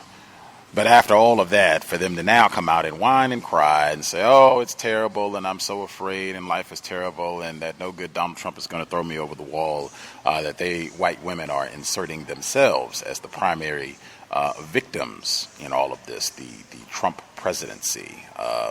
They get it both ways. They practice racism and then they're the number one victims. Anybody, final comment to get in? Since we have anybody, if you have not spoken until now, if you waited this late to get your commentary in, you will not get 5 minutes. You will get 4 minutes, and then we will wrap things up. Anybody that we have not heard from at all that needs their 4 minutes? If we got everybody, that is grand. Anybody we missed completely?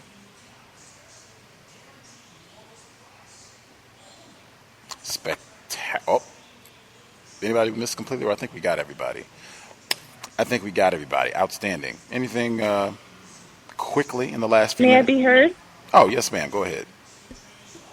Sorry about that. I just had a brief question for Gus or for any of the callers about like the state of current affairs. Oh, let's hear it. I was just wondering your opinion about, I guess, the dispersion of Black Americans throughout the country, if it's safer during this time of obvious restructuring of white supremacy under Trump, if it's better that Blacks be congregated in states or areas where there are other Blacks, or if they should be dispersed or more integrated, if they're in a state that is majority white, if they should probably move to, another state that's majority non-white. Just your opinion on that during this turbulent time.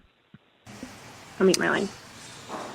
My view is that I think you would have to, each individual victim of racism would kind of have to make an assessment about what their strengths are in terms of their understanding of racism, white supremacy, and what it is that they're trying to do, the resources that they have, and their general temperament and plan about how they want to go about the business of counter-racism.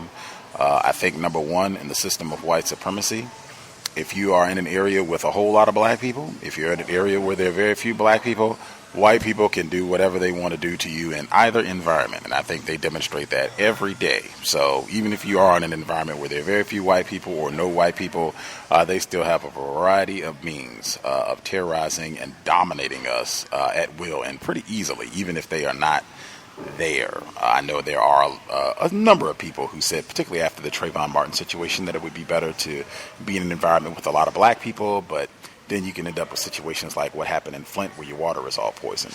If you have a high concentration of Black people, then whites already know that that's easy target area. We'll have low white sacrifice. If you're in an area where it's a high population of whites, not a whole lot of Black people, obviously you're going to be isolated. You could have things like what happened at Algiers Point, where you had a higher population of white people down in the New Orleans area, Hurricane Katrina, smaller population of Black people, things got very bad. That was where a lot of white terrorism went down, where whites were just threatening Black people for existing. So it can be problems either way. It can be benefits either way. I think it would just be up to the individual to figure out, what they can honestly deal with best based on their, who they are, the resources and strengths that they have as an attempted counter-racist, if that makes sense. Other folks want to respond to that in the last few seconds before we wrap up?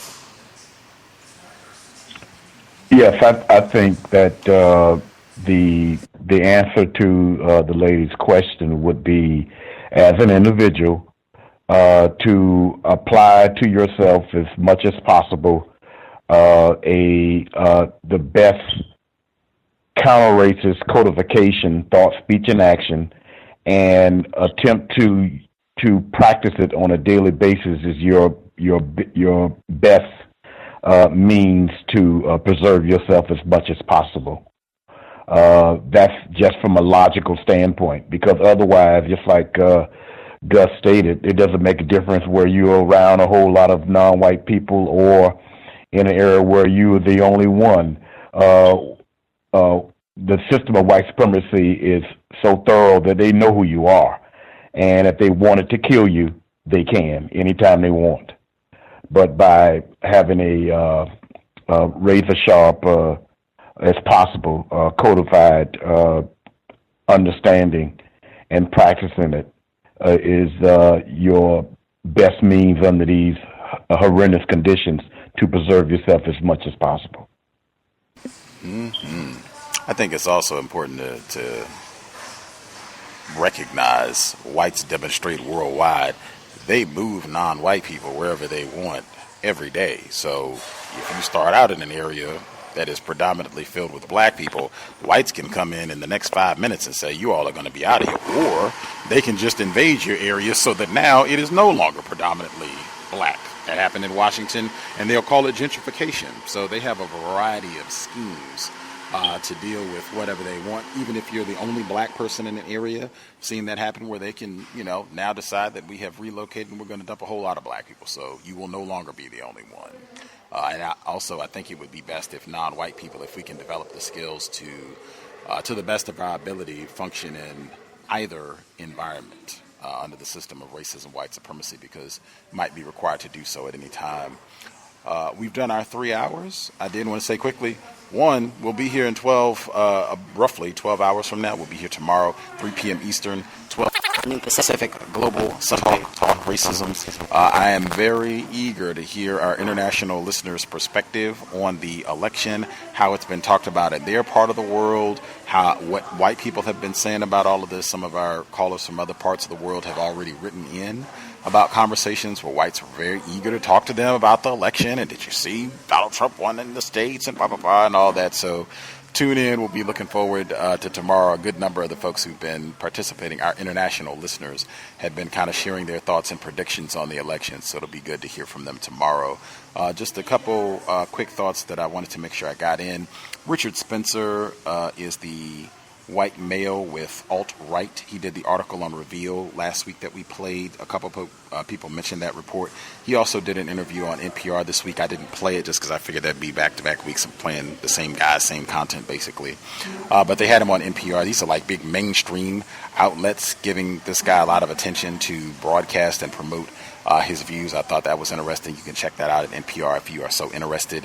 Gwen Ifill, her memorial services were held today at the Methodist AME Church in Washington, D.C. It was held at the exact same church where the services for Dr. Francis Cress Welsing were held earlier this year. I thought that was significant. Again, condolences to the family, friends, colleagues, fans of Gwen Ifill.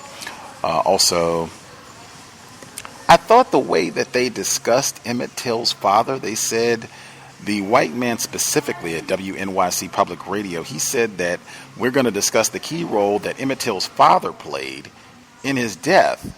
And I had to actually go back and listen twice. I was like, his father was already dead by the time they got to all of this. How did his father play a role in his death? And just in my view, when we talk about being accurate with words, if you're a journalist, words are your tools. It is not accurate, it's not even logical to say that Emmett Till's father played a role in his death. The most accurate way of stating that would be that racists used any means possible to avoid prosecuting the white terrorists who killed this child, this black child. Any reason, even further victimizing his dead black father to make up some excuse. To say, oh yeah, we can't do it because this dead nigger over here, whistled at a white woman too, or, whatever. So yeah, we can't prosecute anything. That would be the most accurate way of stating it, not finding some kind of sloppy way of blaming this child's dead father and saying that he played a role. I have never heard that before. If someone can explain that to me logically, how a dead person plays a role in anything, set Gus straight. Last thing I'll get in before we wrap. A listener wrote me an article that Toni Morrison wrote. People that have been listening to the Cows for a while know that I'm a big fan. Actually, it'll be two things. People that have been listening to the Cows for a while know that Gus is a big fan of Toni Morrison. The Bluest Eye is one of my favorite books. That's the second book that we read on our book club. She wrote an article on Donald Trump. I was going to read some of that article, but we had a lot of folks. It was great hearing from everybody, so I'm not going to read it now. But you can read it for yourself. It's in the New Yorker. It's titled Making America White Again, and they have an image of a Klan rally where they're burning a cross. She makes some interesting points. I'm not saying I agree with it. She has VGQ like anyone else, but if you want to check it out and give your thoughts, feel free. Again, it's Making America White Again, and I posted it online on my Facebook page. I feel like I had a very active week posting on social media. Last thing, I had a lot of clips this week, more so than normal. If I could have switched and maybe played one more clip, there is a radio station in Boston, WEEI, I think is it. Maybe we have some New England listeners. There's a radio station in Massachusetts, and I played a segment from their program some years back in 2014. They did a segment on Sports Talk Radio. They were talking about Richard Sherman, Seattle Seahawks football player who was mentioned already. He was called a thug the year that they won the Super Bowl. Big incident. He was called a thug for yelling in close proximity to a white woman. So the folks in New England on Massachusetts Public Radio, or WEEI in Massachusetts, they did a segment talking about Richard Sherman and calling him a thug. I played it on the program a couple years back. A white guy asked, he said, well, what's your definition for a thug? And the other white guy got all flustered and upset, like, you know what it means. I'm not a dictionary. You could look it up if you really want to know. And so they went through. It was a really interesting exchange. Same people, same program. 2 years later, the Seahawks and New England played this week, right? So they have an exchange. They're talking about the game. Somehow it shifts from a discussion about the Seahawks and the Patriots and what a good football game it was. It shifts to Tom Brady and Bill Belichick. That's the white quarterback and the white head coach for the New England Patriots. Both of them, there was a big to-do about they both perhaps voted for Donald Trump. It seems that they both did. No big surprise. So they both voted for Donald Trump, and people want to talk about that, and I can't believe this, and you voted for this guy, and blah, blah, blah. So they have a big discussion about that. Tom Brady actually calls into the program, and they ask him about that. Did you vote for Donald Trump? And so they go back and forth. He refuses to answer the question. They continue to move along. Wanda Sykes, who is a black female cowbell, also she's an open lesbian. She was in Massachusetts. They were doing some sort of fundraiser. So she comes out. She's a comedian, entertainer. She comes out to do her set. They're talking about politics, the election. She is bashing Donald Trump. The crowd gets upset. She says he's a racist. The crowd gets upset. They boo her. She gives them the middle finger and walks off stage. They talk about this. They're blasting Wanda Sykes like, she's terrible. She's a disgrace. Wanda Sykes alleges that someone called her a nigger while she was on stage, and that was a part of her frustration. They have people call in, and they're like, nobody called her a nigger. She's just lying. She's a terrible comedian, and rah, rah, rah. And nobody wanted to hear her political ranting about Donald Trump being a racist and all that. We just want her to do a few jokes and, keep the show moving. And she couldn't even do that. And it was very, very interesting to hear them go from, and anybody that wanted, or not even one, the most popular post I've ever written in my life is about that Super Bowl between the Patriots and Seahawks, which had a lot of white supremacist subtext all the way around for many reasons. But to hear them go from that to did Tom Brady and Bill Belichick, did they vote for Donald Trump? And even these white hosts think that they did.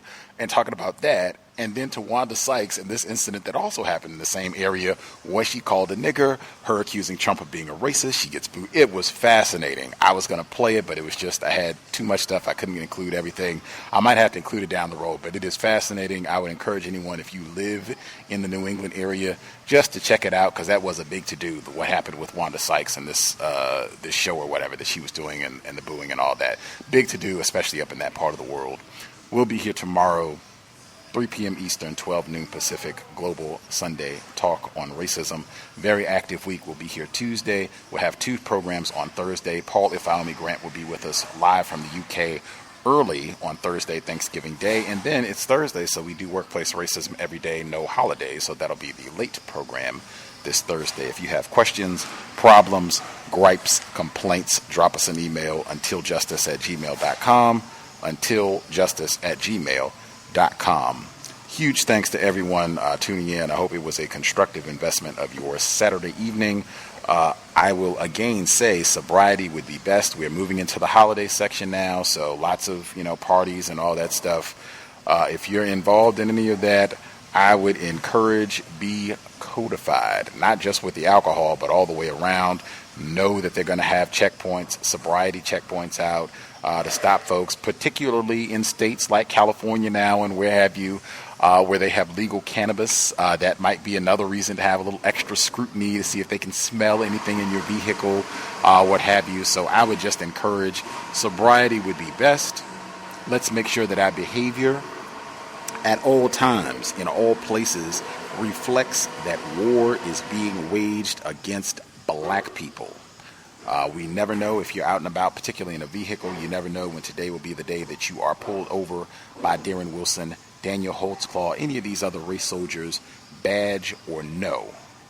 Let's take counter-racism seriously. In my opinion, I don't think having a cigarette, a blunt, a beer, a bottle of wine, I don't think any of that is going to better equip us to solve the problem. Racist man, racist woman, racist child. At least for right now, the evidence does not show that. We will wrap there. We'll catch everyone in about 12 hours. Creator, we ask that you help us remain patient with other black people, victims of white supremacy. We ask that you help us remain patient with ourselves. Remind us to demonstrate the highest levels of black self-respect at all times, in all places, each and every time we are in contact with another black person. It has been time. Replace white supremacy with justice immediately. Cows signing out. Thanks all for tuning in. Nigga, you so brainwashed. I'm a victim, brother. Problem. You're a victim. I'm a victim of 400 years of conditioning. Shut up. The man has programmed my conditioning. Even my conditioning has been conditioned.